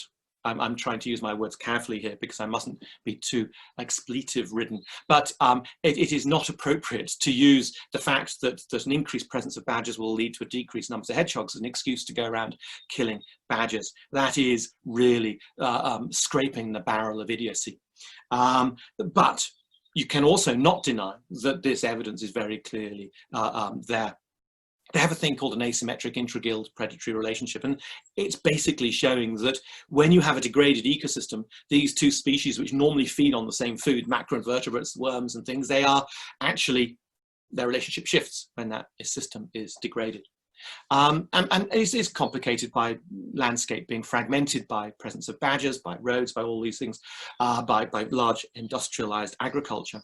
So agriculture, badgers, roads, all these things impact on the hedgehog's ability to thrive in our rural areas. Urban areas, habitat fragmentation and habitat loss at the absolute heart of it. And so the campaign which we helped run, called Hedgehog Street, is the simplest manifestation of this idea. The hole you need, that's all we're looking for. The holes don't need to be big, just the size of a CD case, which I now discover is like saying, it's the size of a 78 LP or whatever. It's like 13 centimeters. The hole doesn't need to be very big. Talk to your neighbours. We're in lockdown. Now is the time to have those conversations with your neighbours and say, how about a little hole in the fence? And we can talk to your neighbours and spread the love down the Hedgehog Street, because our radio tracking work has shown that whilst the hedgehog, it's not very big, it's got little legs, but they can average, females will travel 1 kilometre a night, males 2 kilometres a night. That if you want to look at the home ranges of these animals, they don't have territories they defend, they have home ranges that they sort of grumpily share. Those home ranges will be 10 hectares for a female, 30 hectares for a male. And then when you then take that on further, we got the wonderful Tom Morehouse at the University of Oxford's Wild Crew to do the analysis for us, the minimum viable population analysis. From that, we know that hedgehogs need a starting population of around 30 hedgehogs, but in the best habitat, they need 90 hectares of unfragmented land to have a viable population in place. Imagine an island out in the middle of the Pacific and you have one male hedgehog on this island. That is not a viable population. Imagine that island has got 1 million hedgehogs on it and is the size of a football pitch. It's not a viable population. You then use computer modeling to work out where between all of these things is your viable population. And in the best habitats, they need nearly a square kilometre. And suburbia is a fantastic habitat for hedgehogs. But where do we have those unfragmented square kilometres? So Hedgehog Street, the simple idea is to get those connections made, to try and leave the hedgehog space to be able to move and to make the connections between yourselves and your neighbours. And so that when we end up having the end of this lockdown, we can celebrate with a Hedgehog Street party. These are a thing. And we can, as a feature of that, and this is something which comes back to my early talks with the Women's Institute, you can have cake. Lots and lots of cake, but you can have it made in the shape of hedgehogs. I ran the Great Hedgehog Bake Off for my Whitney Hedgehog Day last year, and it was one of the, I do like cake, 17 different hedgehog shaped cakes turned up, and I was just imagining the delight of tasting all of them. But unfortunately the mayor of Whitney, the wonderful Duncan Enright, decided that we should auction the cakes off unmolested, so we had to judge it on the aesthetics. Anyway, point is, you can have cakes, you can have hedgehog shaped bunting, you can have a Hedgehog Street party, and this is a way you can actually start to create connections, not just for wildlife, but also let's make the connections amongst ourselves too, because these connections are important, because we may be talking to people we've not talked to before, we may be talking to them about stuff we haven't talked to about before, and we're going to talk to people about nature and about wildlife, possibly for the first time, because we're using the one creature that most people are going to be fairly calm about having the conversation about. It's the way in. You talk to people about hedgehogs, it's going to, okay, if you've got a small tortoise or a miniature dachshund, yes, there may be a problem with your holes. The cats are going to get over, you've got rats anyway, just to put the basic questions out of the way first. But these ways forward will actually make an absolute distance. And then we get to look at what you can do in your own garden too. Sharon, when do you want me to stop talking? Because I'm sort of, I budgeted 35 minutes, which we're sort of up to now. You're okay, Hugh? Yeah, you're fine. I mean, we've got a few minutes before we can start the questions and answers for you, but yeah, just carry on. We're really enjoying it. People give up, I'll keep on talking. But it is just that moment. We've got a real risk. I know that my father-in-law he's in Cambridgeshire, and he's been spending, every day he's out in the garden gardening, and it's not that big a garden, so what can you be doing? And my fear is he's tidying it up. And this is something which is really important. The cult of tidiness is something we've got to really rail against. Nature likes a bit of scruffiness. It likes the garden to be a little bit wild. If you're lucky enough to live where Amy does, you're surrounded by the wild. I've got a park behind my house, which is fantastic. The fence is porous for hedgehogs, not that there are any around. I've got a lot of bird life around me, which is absolutely wonderful. And I'm very, very big on letting things grow. So I've got ash trees growing all over the place. I've got little patches of brambles, all of these things. Don't be too tidy. And think about what a hedgehog needs. Through the Hedgehog Street campaign, we run these day-long or half-day-long workshops, the Hedgehog Ecology and Management for Practitioners courses. And they're mainly aimed at the people who manage the grasslands, manage the amenity grasslands, or the ecological consultants, or the developers, or the designers, the people who are actively involved with managing space. And the thing I keep asking people to do, whether it's at that level or in your garden, is to think hedgehog. I mean, if you feel like it and you're not too embarrassed, get down to the hedgehog's level. Start looking at the garden from their perspective. Can the hedgehog get in? Are there any great threats that the hedgehog's going to face? You may have a wonderful wildlife pond, and in which case it's great because it'll have a sloping beach. But if it's a pond, an ornamental pond, which has got vertical sides, then, well, hedgehogs can swim. There's a fantastic clip which appeared on social media yesterday evening of somebody diving into the sea to rescue a hedgehog. I'm just thinking, this is the most wonderful thing. Hedgehogs can swim, but just not forever. And this is a thing. You make sure the hedgehogs can get out of whatever water bodies you've got. In fact, my father-in-law, again, his hedgehogs regularly visiting his garden, his trail camera, we get the clips sent through to us on a regular basis. He's developed a fantastic feeding station underneath the bird table, with quite thick wire mesh around it with one small end opening into it. It means the birds don't get it early in the morning or late in the evening. The hedgehogs get the food. And last year, or was it the year before, he phoned up, found a baby hedgehog in the garden and didn't know what to do. It was out in the lawn, and it was small, and it was a nestling still. And hedgehogs out in daylight are, on the whole, poorly. And so I said, well, box it up, and there's the Shepworth Wildlife Rescue Centre is close by. And he boxed that one up, and by the time he got back, he found another one. So I said, look around the place. I think he found 3 in total. I took them off. They'd obviously, the mother had vanished. And it was only a few days later, when he was walking down the drive, he found his neighbour had been cleaning out the downpipe from the guttering and taken the lid off the drain. And it's only a small hole, but snuffling around at night, the hedgehog had fallen down and had died. So just think about what it's like to be a hedgehog. Just take that empathic step, begin to try and imagine it, and then make sure that your garden has got that in hedgehog in mind. Because I'm asked often, what is it? I've got a slide I do in my talks, the Monty Python sketch. Well, what have the hedgehogs ever done for us? And it's not like they are they're the key pollinator species without which we're going to have no apples. It's not like that. The hedgehog is, the hedgehog is, and I've argued this, the most important creature we're ever going to meet, the most important wild creature we're ever going to meet. And that's because of its capacity to allow us to get close to it. Now, as I mentioned earlier, Stephen Jay Gould quote, we will not fight to save what we do not love. All of the wildlife and conservation groups have been understanding that instinctively. And they try and lure us into falling in love with nature, because we have to love nature if we're going to fight for nature. Liking it is not enough. But they've tended to use the charismatic megafauna, the elephants and the tigers, the whales and the dolphins, to try and seduce us in.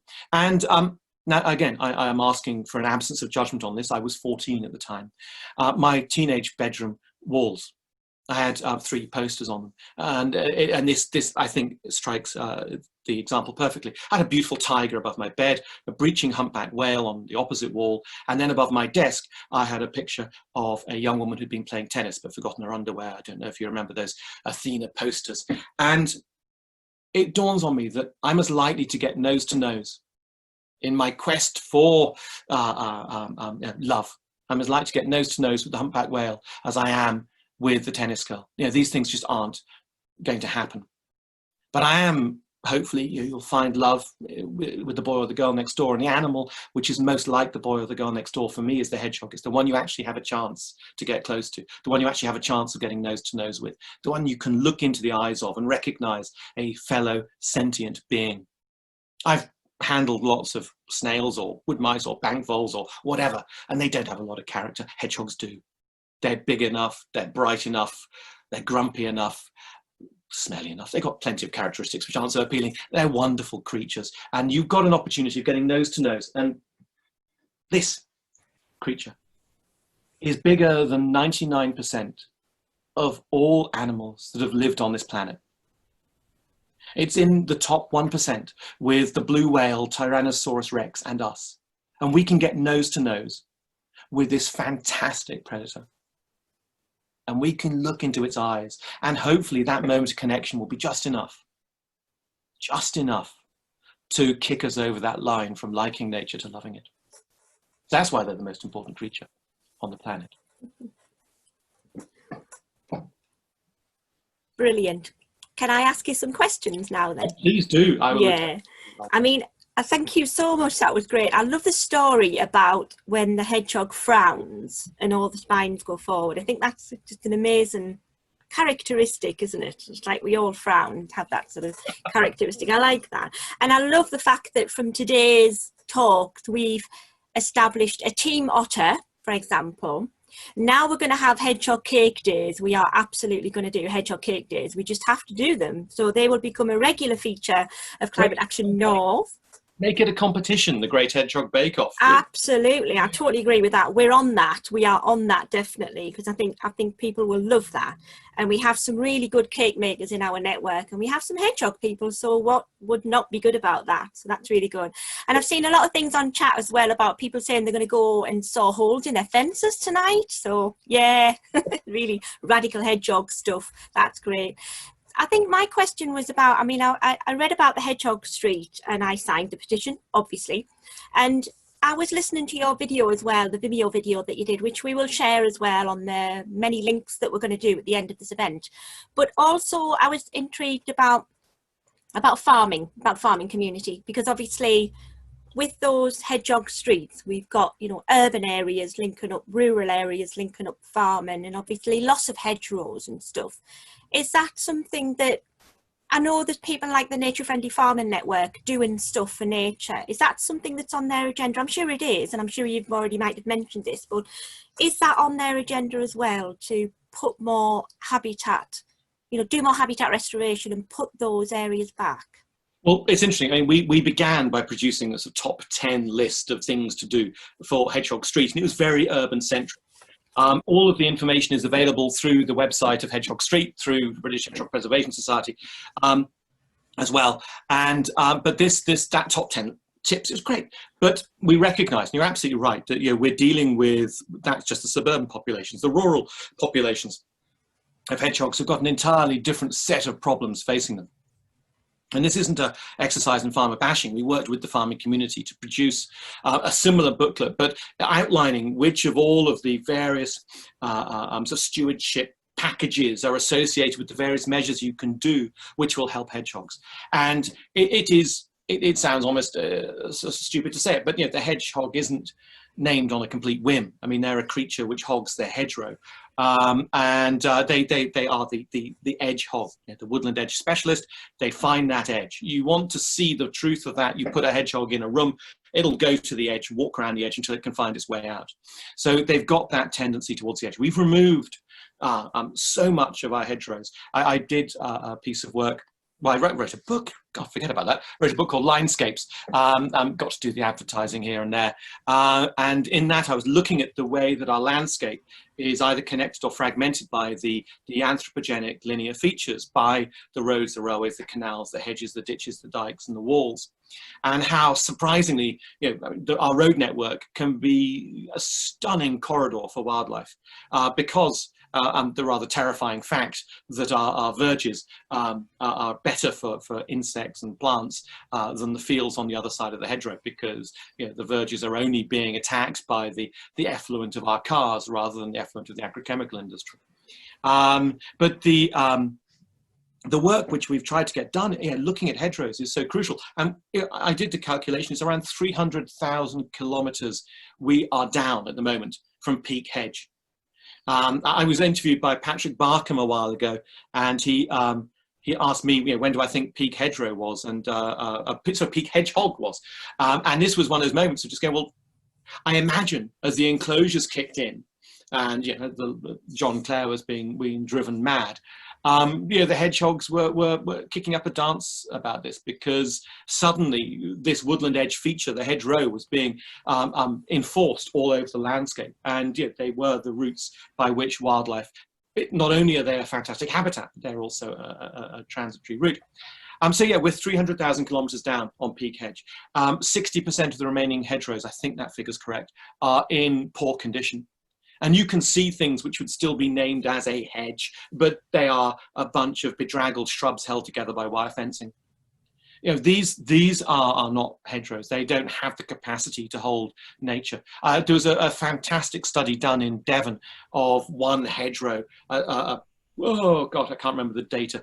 A short stretch of hedgerow studied for 2 years, and the farmer cum ecologist who was doing this work counted only the species which he could see with his naked eye and which he found on it or in it. So the barn owl, the torn owl, he never saw on it. He heard it, probably did land, but never saw it. You know, he didn't count those. And he counted over 2,000 species on or in this hedge over a 2-year period. And he said it was a very dry, 2 dry summers, so the fungal representation was massively reduced on what it should have been. You know, these are a stunning resource, these woodland edge features. And so yes, it sounds almost sort of, to help the hedgehog build more hedges, but to manage the hedgerows we've got would be such an enormous step forward. Yeah, that's a really good answer as well. I think it's really important that, I think it's about everything joining together though, isn't it, Hugh? It's not about, you know, fragmented sectors as well as fragmented people. It's about everything collaborating. Incredible task, an incredible challenge, but I'm sure it has to be done, doesn't it, really? We've had a question here, Hugh, about from Catherine about what if your neighbours have a dog? Is it still safe to make a highway for a dog, for the, you know, to keep the hedgehog away from the dogs? I suppose how safe is it? So I find that one quite. It is always an interesting question. Dogs, on the whole, won't attack and kill hedgehogs, but there are a few dogs that are kind of just a bit yucky like that.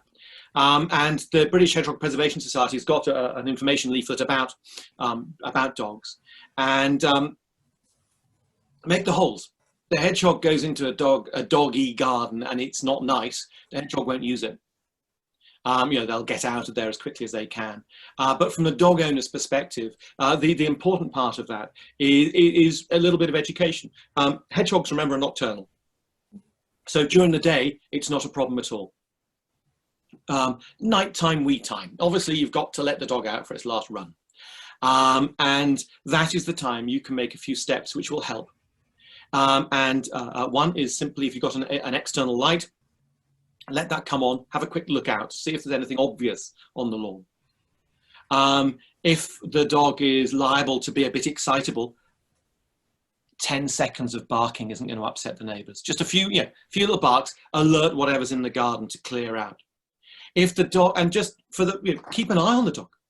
Don't just leave it out there. Stand at the doorway and have a little look and see. And if it starts to focus in on a patch and bark, bark, bark at one little thing, go out there and see what's there.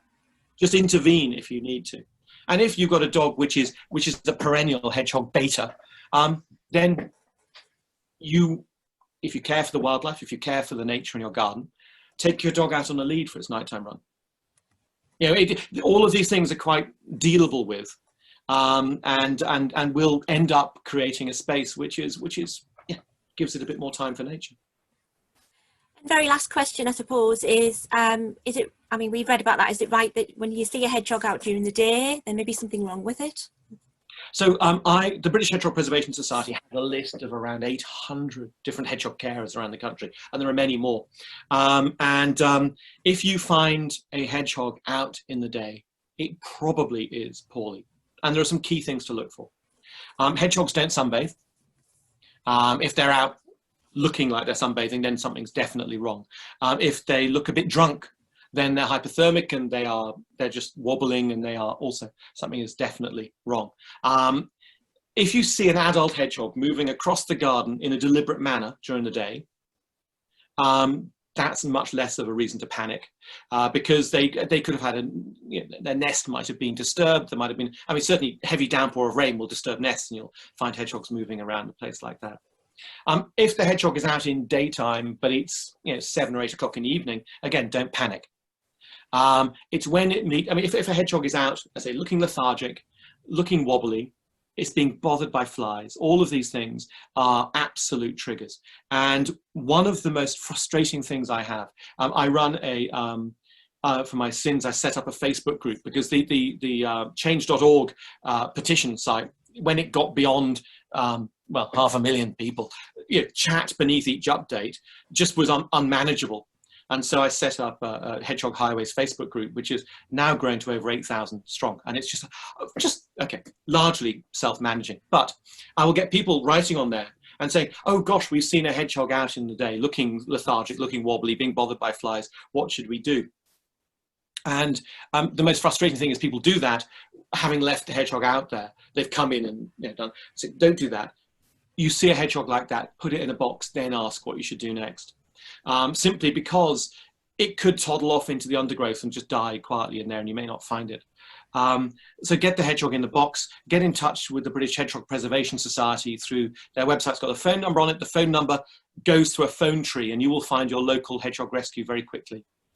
And most of the hedgehog rescues have got systems in place where you can leave the hedgehogs at the moment in a box outside. And this will give the hedgehog a chance. So it's interesting. My world as an ecologist has been about conservation of the species and about the habitat and the landscape. But I find myself getting drawn back into the individual time and time again. And I find many of my scientific friends can have quite a sort of distinct barrier between the two things. and they see, you know, one side or the other side.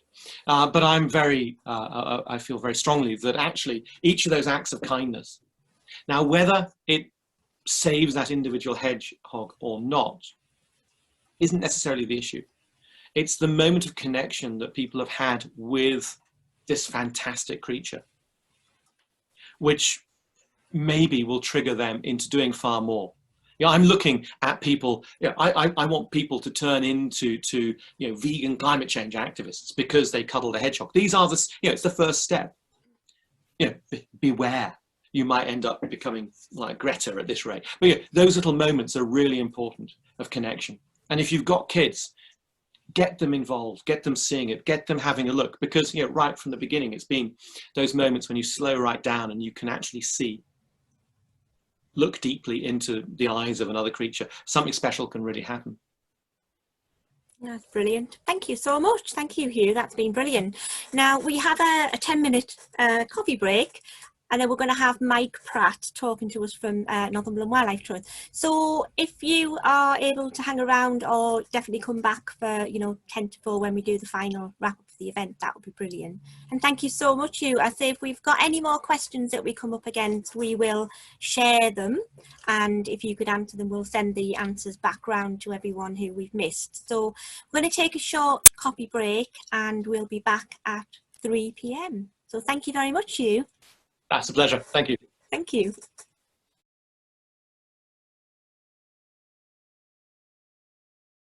No, I did actually tune in, you, and I heard you speaking there, and it was extremely inspiring, and also linked very much to what some of the things I'm about to say. So I might cover some of the same ground, but I'm not going to talk anything about hedgehogs. Although I have to say, just 2 nights ago, we were walking along our favourite walk in lockdown, and one actually came out to see us from the bushes. We heard it first, and then it actually walked out and looked straight at us and just sat there looking at us, and then toddled off again. And you're absolutely right. It's that intimate encounter with wildlife that really, really matters. It's a heart connection. And even to take that further, I spent 2 research seasons in the very northwest of Iceland, studying Arctic foxes in the last few years. And I think I found that experience actually totemic. I think it was the nearest I'll ever get to what the Inuit describe as dreaming their landscape and their connection with all things biological. They have a completely different view of the world, and it's an entirely animated world. And I think what I want to talk about and reflect on here is really how we can actually have that sort of indigenous view of no separation between the animal kingdom and ourselves, because of course there isn't one, but we create it in our minds. And I think when I was in the northwest highlands of Iceland under the Arctic Circle, I was watching Arctic foxes 6 hours a day in very remote conditions. And these animals, it's one of the very few places I've ever encountered across the north where animals are not aware of human beings. They've never encountered them very, very often at all, or not at all. And I remember one fantastic evening, late evening, and freezing cold, but with the sunshine. And then the mist just descended, and I couldn't see a thing. But I still had to see out my shift for this Arctic fox research. I was about 6 layers of clothing on, sat there shivering in the mist, and then out of the mist, 2 meters away, an Arctic fox came up, and he came right up to me, about half a meter away, looked at me in the face, and barked this screeching bark. And all my senses were alerted. But then he just walked around me and sat down next to me and went to sleep. And for 45 minutes, there was just me and this Arctic fox in the mist, just together. I could synchronize my breathing with him. And again, it's that sort of encounter. You're not going to do that in England. Probably not even going to get that close to a red fox, although in urban areas that is a more common experience. But I think, yeah, you can do that with a hedgehog. So they are the most important species, I think, in terms of mammalogy. And even more so than birds. I think that connection is really key. But I think these sorts of encounters, this closeness, this proximal experiencing of nature is absolutely key to the future of our planet and our species. And for me, I've started to realise at the start of the lockdown, just before lockdown, I wrote an essay which really was all about talking about how trees and all animals have rights. I've been reflecting on it. I think Robert Macfarlane and many other nature writers have started to articulate this, just like Indigenous people have for years across the world. Actually, animals, trees, the landscape is a living thing, and we have no more rights than anything that's alive across the earth. And yet we treat it as if we are supreme and above and beyond nature. And the more that we do that, the more that we create problems for the planet and for ourselves. And ultimately, I believe, and I found this right at the start of COVID, because we knew where COVID came from. It came from basically man's disrespect of nature. And in fact, most of the big diseases that we've inherited across the earth lately, like Ebola, have been linked to the meat trade or to some abuse of animals. Even some of our farming, unfortunately, does actually start to create problems in our own food chain. And it really did remind me of the basic Chief Seattle quotation that we all sort of come back to, where if you spit on the earth, it spits on you. It can spit back. And I really do believe that COVID, in a way, it's not just a direct relationship. I wouldn't make it that simplistic. But I think it comes from having such an internationally frenetic, disrespectful, almost discognitive relationship with the land and the nature that we are part of. And we've been talking in the Wildlife Trust movement for years about re-engaging people with nature. Well, actually, that's not enough. Like Hugh says, re-engaging people with nature sounds extremely namby-pamby to me, and it's meaningless. Let's be honest, it's meaningless. It is about going from like to love, and that's exactly it.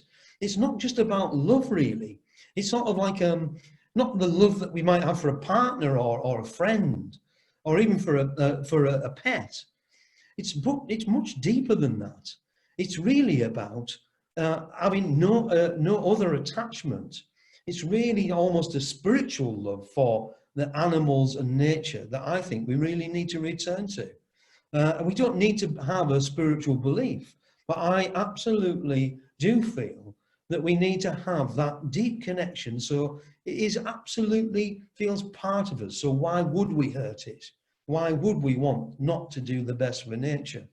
And that's what I was starting to feel, particularly at the start of lockdown and just before, when HS2, for instance, whatever your feelings about HS2 and big infrastructure projects are, you know, protesters were in the trees, trying to stop trees being cut down on parts of HS2.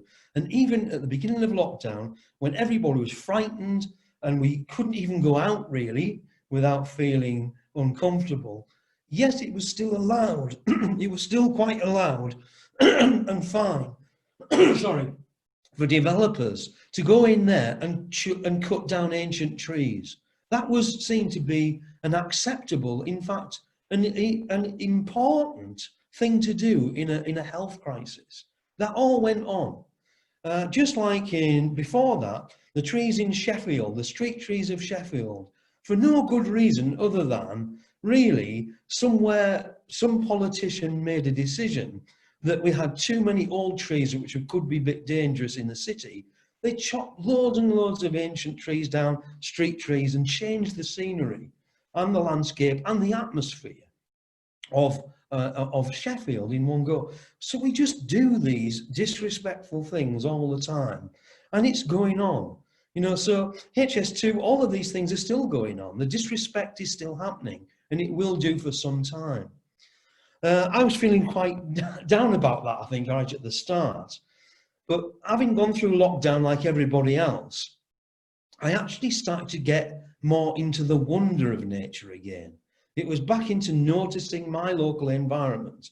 And I know where we've got to at the end is we're talking in the Wildlife Trust at the moment about connecting people through 30 days wild. Now, we shouldn't have to even have a scheme like that, because every day should be wild and it should be linked to wild experiences.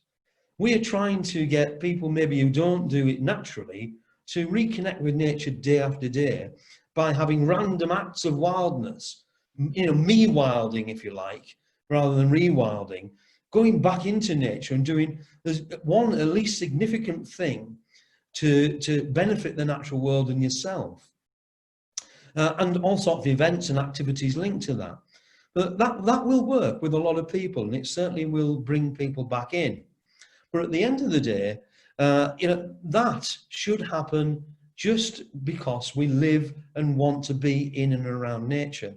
And I guess in lockdown, a lot of us have been forced into, you know, 24 hours a day wild in some ways, when we're allowed out or if we've got a garden.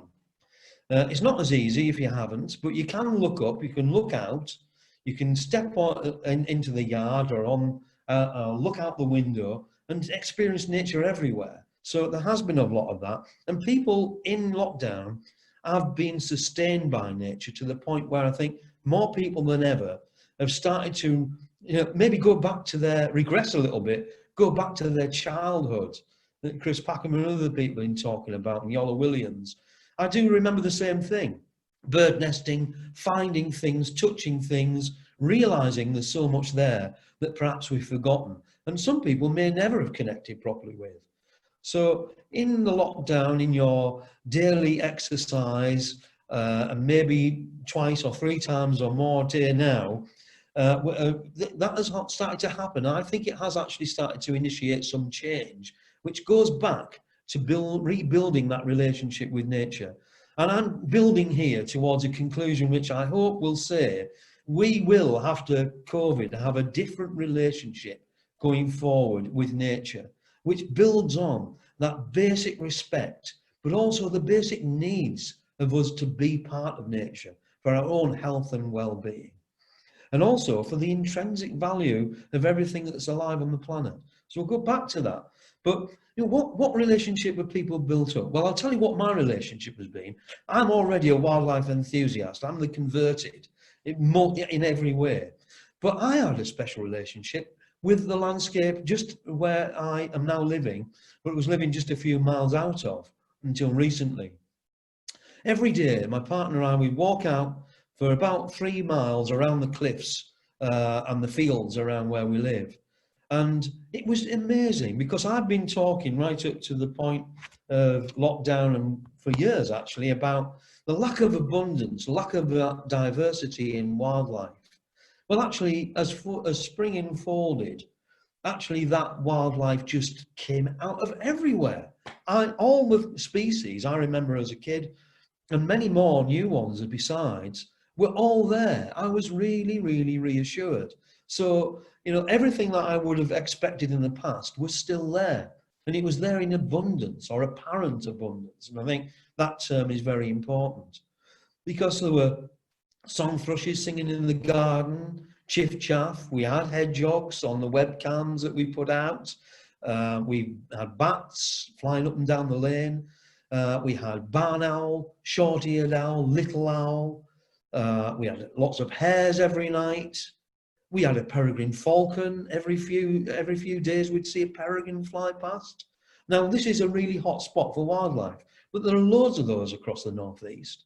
But it wasn't just that. The thing that really did it for me was the lapwings, and I've called them the lockdown lapwings.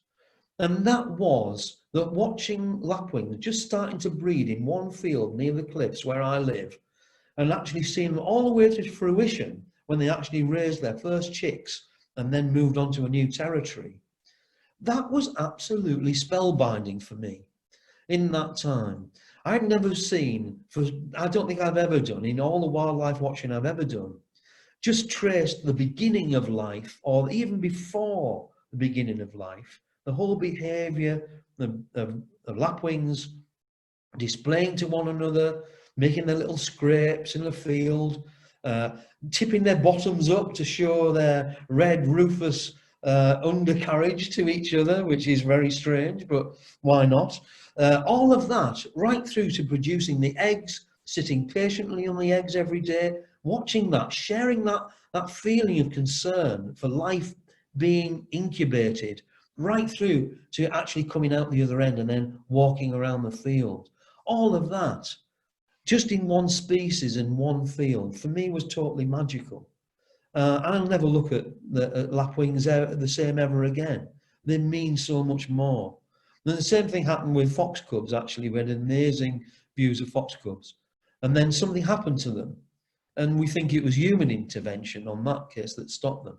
What I came out of lockdown with was a new sense of wonder, new sense of connectivity, a new sense of hope and reassurance that actually I didn't have to be quite so concerned. And then I started to realise that actually it wasn't all as good as it seemed. And unfortunately, I don't want to put a damper on it all. I just want to show you that I actually just produced paintings every day of all the species I saw in lockdown. Rooks, peregrines, fulmars. I went home every day so inspired I had to paint and draw them and then put some on the internet. And I wrote poetry and everything about these things. But I realised at the end, it is an apparent abundance that we have to be aware of. And we can't be comfortable that there are so many of every species out there as there should be. So with the lapwings, they did get disturbed. Only 1 out of 4 pairs in a field actually survived. With the fox cubs, actually, we don't think they did survive. Something happened to them. And it only takes one natural or unnatural event or intervention with the species and the numbers that we have nowadays to make a really big difference in the local population. So unfortunately, yes, there is diversity. Yes, there's a range. There's actually quite good numbers and biomass, but it's nothing like it should be. And the problem is that every time we then drive a road through something or we interfere in the wrong way in nature, all of that apparent abundance goes to actually no abundance quite quickly. So in other words, our wildlife is basically on the edge. It looks good and it looks like it maybe should be there in some places, but even in those hot spots, like the one I'm now living in, and I can't quite believe, even there is a real vulnerability in our wildlife going forward. So what do we do? And who really is taking notice? Because we all are, but what about the people out there? Well, I think through lockdown, because there's a lot of glibness around saying, well, everybody now is much more switched on to nature. They'll never want to let it go. They'll do more. Will they? Well, certainly people like me will, and you will, because we're doing it already. We'll just want to do more. I think through this, it's got through to that latent BBC wildlife liking audience that doesn't ever join or do anything for wildlife, but basically likes watching it and likes the cuddle factor of them, or the spiky factor of it. And that's maybe up to 20 million people with the wildlife enthusiasts who are already involved and doing something, and the BBC latent audience, and maybe the families who've really got something out of interacting with nature in this terrible scenario. You could put them together and it could actually be as many as 1 in 4 of the population are now aware and I've got the potential to act in nature's favour. Now that is an important figure. When it gets to 1 in 4 of the population, you can really change people's minds.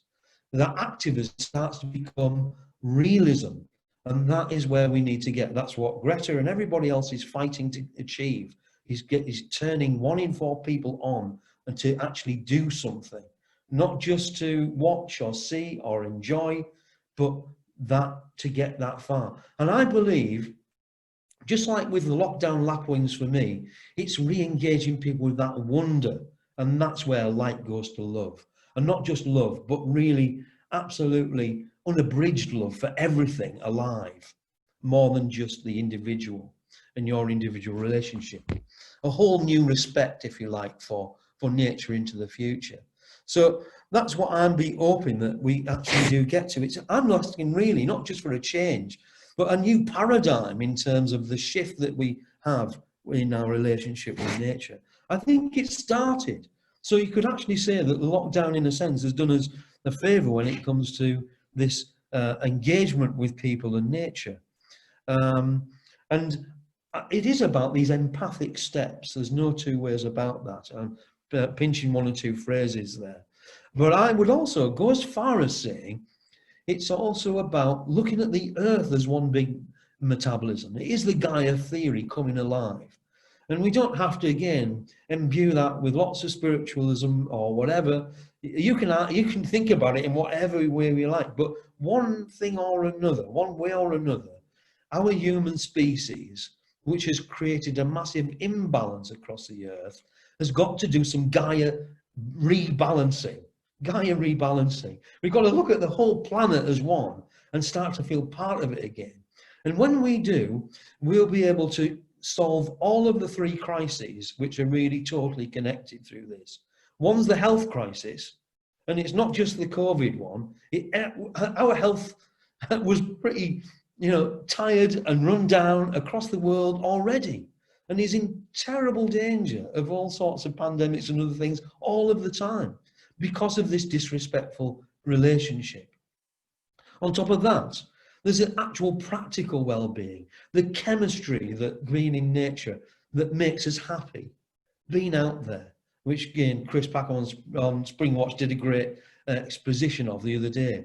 We just need it. It is part of us. It will help us mentally and physically if we repair the nature of our relationship with nature. And of course, the ecology is part of that. How can we connect with hedgehogs or anything else, foxes, butterflies, if there's just not enough there? And if one person puts in some weed killer down the road, it basically kills off the only colony of red admirals or whatever in the whole area, and then we have to travel another 20 or 50 miles to see some more because they're now rare. They need to be local and accessible and in proper abundance, not this apparent abundance. So there's that as well. There's the health, there's the ecology, and of course it's climate. We all know that everything that we are talking about here, including our health, is related to climate as well. The ecology crisis we are suffering from is very much linked to that. It's going to get even worse in the future. Having been up to the Arctic and seen it for myself, what's happening, it's changing there faster than anything. And again, there's apparent abundance everywhere, but there's also lots of vulnerability and so much change that even the Inuit can't even understand it anymore. They're still trying to figure out what their worldview is now because there is so much change. So that tells me that rebalancing needs to happen across these three fronts. Health, ecology, and climate together is what we really need to tackle. And we do that by simply loving nature back to full life. It's as simple as that. We just have to renew that relationship. Now, just to end, and probably I've said quite enough, there's a question really I want to throw out to anybody out there and everyone, and I don't have the answer to it, but I've been incredibly optimistic, and I think probably got my rose-coloured moving glasses on today when I say that I think up to 1 in 4 people might now be aware and want to do something to realise that all of these things are connected. I actually don't think that is true yet. I don't think we're anywhere near that. But how do we get there? How do we get 1 in 4 people, not just in this country, but across the world, actually, on top of those who are already active and actually want to do something to make this change out? How do we do it? The only thing I would say is no one across this world wants another pandemic that comes from nature where they don't even know how to solve that crisis. And they all know now that it is linked to the planet, it's linked to the food they eat, it's actually linked to the lives they lead. They all know that, and so change has to happen. It's a case of what change and how we can get governments to buy into that change. So I haven't got any answers, but that's my thoughts about our relationship with with nature after the COVID-19 pandemic. So I'm open to any questions on any of that, but I haven't got all the answers.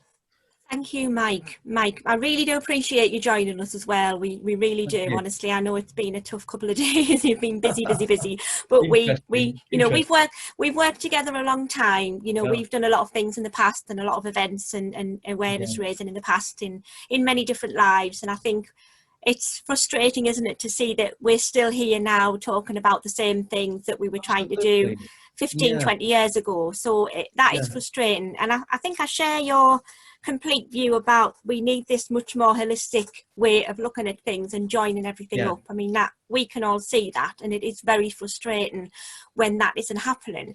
I think the only thing that I can see the difference, I've done a lot of webinars lately as well the last few days about the new normal and what the new normal might look like, and having been on pause effectively, which is what we've been thrown into, I think a lot of people have reflected differently on the way that they look at life. But it's about, somebody mentioned the other day that I found a really interesting comment. She said, we're not going to bounce back, we have to bounce forward.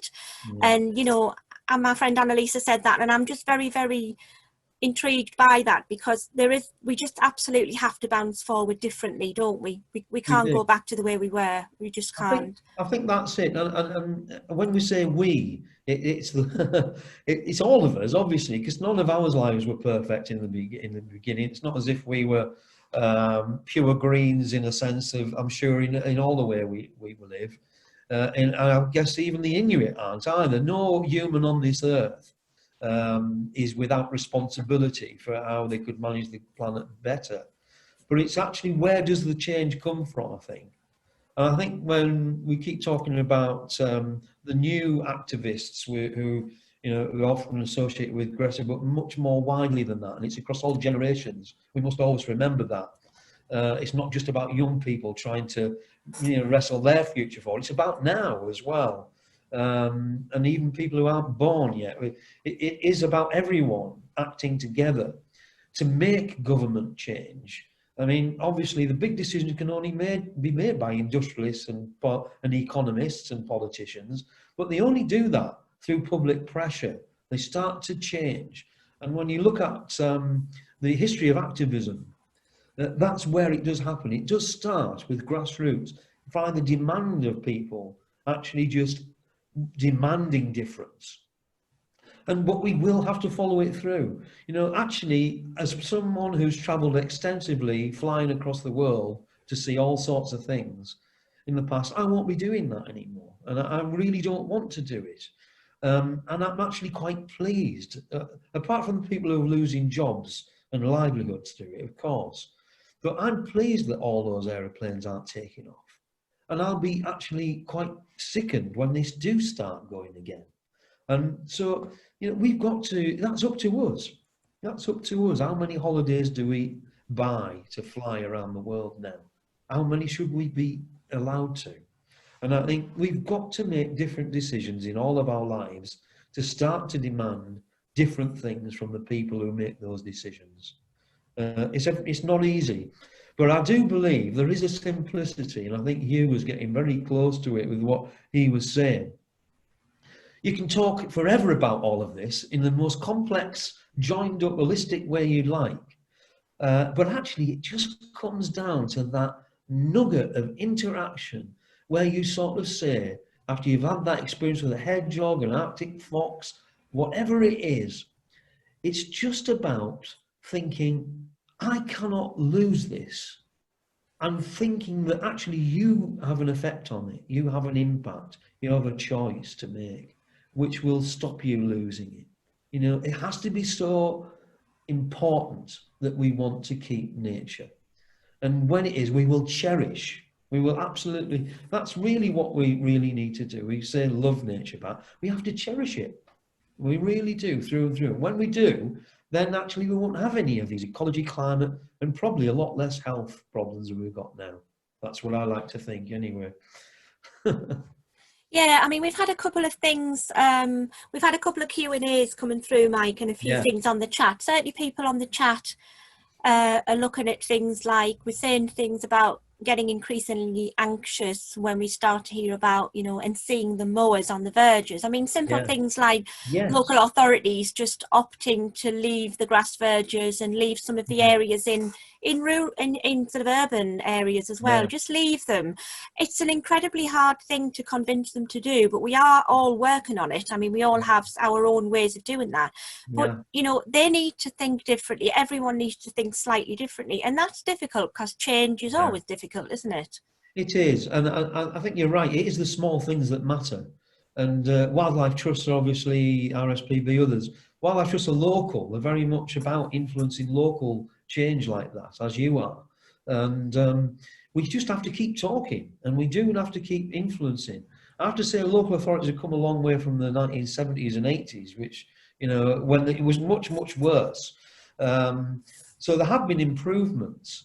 It's just sometimes it looks thoughtless and it looks unplanned. And I think we've just got to get stronger messages through that actually wild just means leaving things alone a bit much. It's a bit you know, a bit more abandonment is what I'd like to see. And I think, you know, that's risky. It's risky. It's a bit frightening for people, but actually that's what we've got to try and happen. We've got so many examples of that. We've talked about at these conferences in the last 2 years. Many examples now of where you just let nature ease back into the landscape. We're all about that now. And I do believe in me wilding, I really do. It is about wilding yourself, your place where you live, your family, all of that, your local environment, and then really pushing it out from there on. So yeah, all of those things add up, and they're really important. Never have been. I hope that all these people who've been out there noticing all these things will collectively put pressure on these organisations, including us, to do things differently. Pesticides is one, isn't it? What a massive barrel that is. You know, if we want insects back, and if we don't just want them, we need them. We need them as a start of the foundation of our whole food chain. Then we have got to stop chemicalizing them, you know, and actually just in millions killing them off. And again, it's what we demand of how our food is produced. Yeah, I mean, I think that one of the things I was going to say as well, because I think we were hoping to have one of the listeners is the Blue campaign, because obviously we've done a little bit of work with Fergus and the Blue campaign, and getting people just to do simple things like, you know, rewilding their gardens, and getting this term rewilding down to grassroots level, literally, and saying, you know, it isn't all about the purest rewilding lynx, bears and wolves, it's all about what we can do on the ground. So as you know, we're big fans of rewilding in the northeast. That's what we do with our Climate Action North pollinator parks, but it's about working with, you know, we're working with businesses to join up the gaps. If they can help as well, then that's obviously going to sort of join those highways, getting back to what Hugh was saying about the hedgehogs as well. It's about everyone joining together, but that's a massive ask, and it's a big challenge. We know that. We know we've all got a lot of work to do on that. And even just as simple as, you know, planting more trees, you know, there's a few sort of things on the chat about planting trees. We're even careful about where we plant trees and the right type of species, because it's about knowing the ecosystem, isn't it, and making sure that you're complementing what's there and what's needed. I think you made a lot of good points there. I think connectivity is the key in every sense. Connectivity of people and thought and action, but also connectivity in spatial dimension at every scale. So the first that we should think about is these are the highways that connect hedgerows and gardens together, and all of those things. And even within our gardens as well, what connectivity and micro ecosystems have we got there going? But at the very big scale, and when it comes to trees in particular, they can create these massive networks of new land and new wildlife connectivity, nature recovery networks, effectively. So can wetlands and waterways, and how they're managed means, you know, they're already there. We just have to connect things. Often there's missing bits or bits of quality that should be done. I think trees are a really special case. For us, it's entirely about the right trees in the right place for the right reason. And it might be a number of reasons, because trees and forests and woodlands can actually be multi-purpose if they're designed properly and built in the right way. And in Northumberland, we are going to have a great Northumberland forest, a new patchwork and network of trees and forestry, which at the first time I sucked my teeth and thought, oh, no, we just don't want loads and loads of more commercial forestry. But actually, it's not about that. It's about how can we get the nature recovery bits of that into those treed landscapes. What bits of it are going to be there just for nature? And there will be a lot of it. And I think talking to all of the partners who are involved in that, I'm quite hopeful that we will have a lot more trees, and they will be in the right places for the right reasons, and nature will actually benefit overall. But that net gain is the key, isn't it? Nature has to be the winner, because when you sit around the table with foresters, economists, landowners, all of those people, they all want their particular thing to be important. I'm there to remind them and say, actually, I understand all of those things, but actually nature is in the middle of this. We are doing this for nature and climate recovery.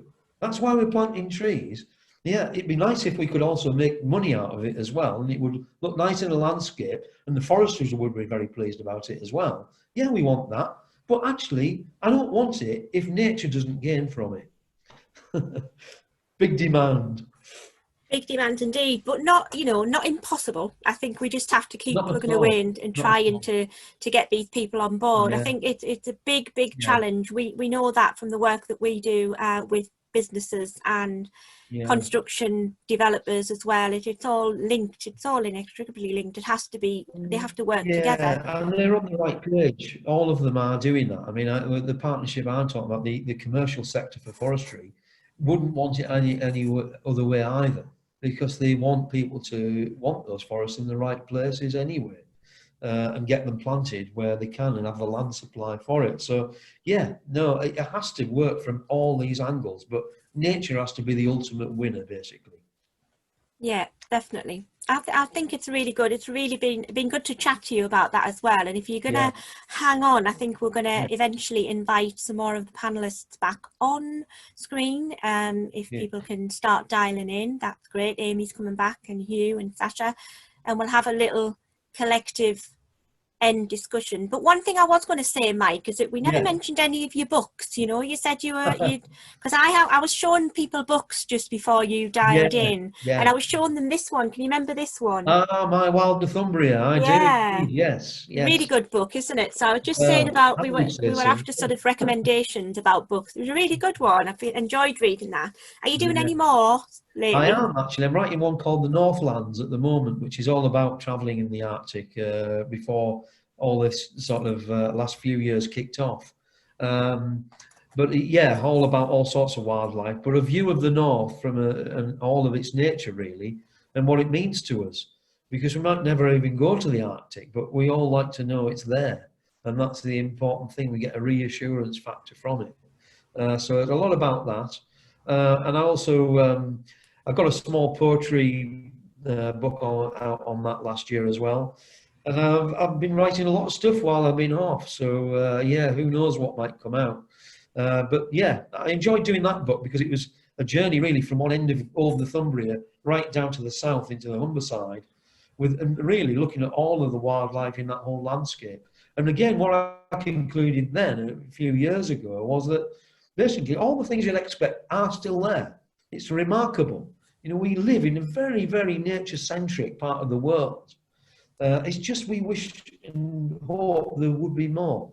But it is incredible how much we have still got all around us. And in Northumberland and in the northeast generally, you can basically step out of your door pretty much and reconnect with nature, I think, quite simply, compared to a lot of urban, semi-urban areas.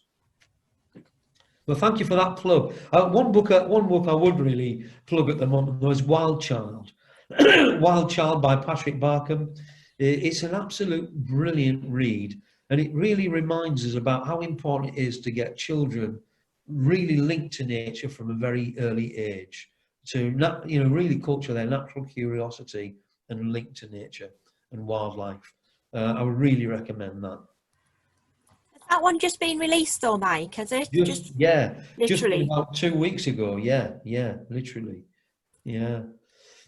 Well, we will pop that on the actual Yeah. resources list, because we've Yeah. found quite a lot of resources from today's event. I think it's building into quite a really good list of excellent things that we can read and look up. So yeah, I think everyone's back on now, which is excellent. Just waiting for Grace. Grace, can you put your video back on so we can see you, please? Hello. Hiya. Yeah, so thank you so much for everybody for joining us today. I hope that everyone in the audience has enjoyed it as well. I'm sure there will be some more questions, but as a final closing, parting sort of message, can I just ask each and every one of you just to make one more or two more calls to action? So just so that we don't forget that we need your, you need our help, and we'll make sure that we can help you. And then we will share them all on the actual response back to everybody through Eventbrite. So Mike, we'll go with you first. If you've got any specific calls to action. Well, I would obviously say this as a Wildlife Trust person, but sign up to 30 Days Wild. And the reason for that is because I want to rewild every child in the country. I want to make sure that every child knows what a great crested newt looks and feels like, or even smells like, and every other thing that they can get their hands on. I want to get filthy dirty in nature. So let's do that, 30 Days Wild. Yeah, we're definitely doing 30 Days Wild, and 365 Days Wild as well, Mike, yeah? So that can come next, yeah. Yeah. Definitely. Thank you for that. We'll definitely do that. So Amy, can we have yours next, please? Well, in a nutshell, it is similar to the message that Mike's given about 30 Days Wild. It is to give yourself time, whether it's 30 days of June or beyond. Give yourself time to sit in nature, to be with nature, to stop doing all the other stuff. And that it does physically mean being still, going out into, it doesn't have to be a particularly wild place, just going outside, be still, and see what comes. And see what comes into your mind as well while you're there, see what thoughts you have. And when you've done that little bit of connecting, because something will happen, you will notice something, you will think something that maybe you haven't thought of before, or you haven't thought of in detail before, share it. Talk to people. If you can talk to people outside your bubble so that you're not, as you said earlier, preaching to the choir, then that's all the more powerful. We all have the ability to be a little hub of change, and it can be uncomfortable to do that, particularly if you feel that you're connecting with people who don't share your passion, don't share your point of view. But we're all humans, we all have something in common. There will always be something, and so I've been trying to challenge myself to do that a little bit more, to step outside my bubble and connect. And it can be, when you do find a connection with someone over something that you both care about, it's magic. It starts a conversation, and that's really, really important. Perfect. Thank you so much. Hugh, what can we have from Hugh? So many things. Obviously, sign my petition, because we are now, I say, cruising towards 750,000 signatures, and it'd be great to get there. It feels like it'd be a very powerful tool when we've got politics back to some semblance of action. And then many of us on here, I don't know, certainly myself and Amy, I know we're freelance, we're unemployable, unemployed, that was it. And we write books for a living. If you get a chance, buy our books. I mean, it sounds really crude, but it's, we don't, I'm not giving public talks, I'm not going out speaking, I'm a photographer, I'm not going out and photographing events. So anything like that is a massive support. And the other is look at diversity. I'm very conscious that the Black Lives Matter movement is raising its very, very justified fist at the moment. But even within our own world, we are far from pure. And Maya Rose, who many of you will know, is a very vocal and wonderful sort of speaker on social media about these issues. And to have a look at the sorts of problems she faces as an 18-year-old Muslim BAME woman in terms of racism from our own community, we need to spend some time to look at that as well and try and learn from that as well. Excellent. Thank you so much. Yeah. Sacha, what would you like? I would say, I have been thinking about this since you asked this morning. I think definitely to spending more time in nature as a kid, I think that totally set up my whole view of kind of nature, and definitely seeing it as a playground and a place of like a huge part of wealth. I kind of grew up without huge amounts of money, but saw nature as being definitely a thing that was kind of mine and to enjoy and had lots of potential. So I think that's massively powerful as well. And definitely sitting in nature, being part of it, experience it great as well. I think though that I want to give a slightly more, a kind of at the other extreme. I think I'd like everybody from thinking to take a moment to imagine, as I have just tweeted, imagine for a second that we have only 10 years to stop 1 million species from going extinct. And think about that, whether as an individual, as whatever kind of groups you have, potentially even as companies. I'm actually looking for companies that are interested in running this as an exercise. But just imagine the whole company would take on that same challenge, that we have 10 years to turn the world around in terms of climate, in terms of biodiversity. What would that look like? How would we behave if we really took that seriously? And it might feel really challenging, but that is the interesting thing, that is actually the reality. And we keep saying it, but I think when you actually kind of internalize it and think, this is really what we've got to do. And wouldn't it be nice if in 10 years time, we're not having this conversation again, and like with slightly more urgency again. But yeah, that's what I would say is my challenge. And if you can convince groups to think like that, then yeah, we have a chance. And who knows what ideas will come from kind of challenging thinking. It's another thing that I find quite inspiring. I think that's an excellent challenge. We shall take you up on that. I'm sure we can find some companies to take part in such a challenge. Okay. You never know. We'll have a little look for you. Yeah. So Grace, what would you like a call to action for us to all do for you? Well, the first thing I would say is I would like to say to everyone that you can all do something, no matter how small it is. Everybody can do something. We can't leave it to the so-called experts. I mean, we've seen what these experts have done in various other things, but we have to remember that the definition of an expert is X is something that has been, and a spurt is a drip under pressure.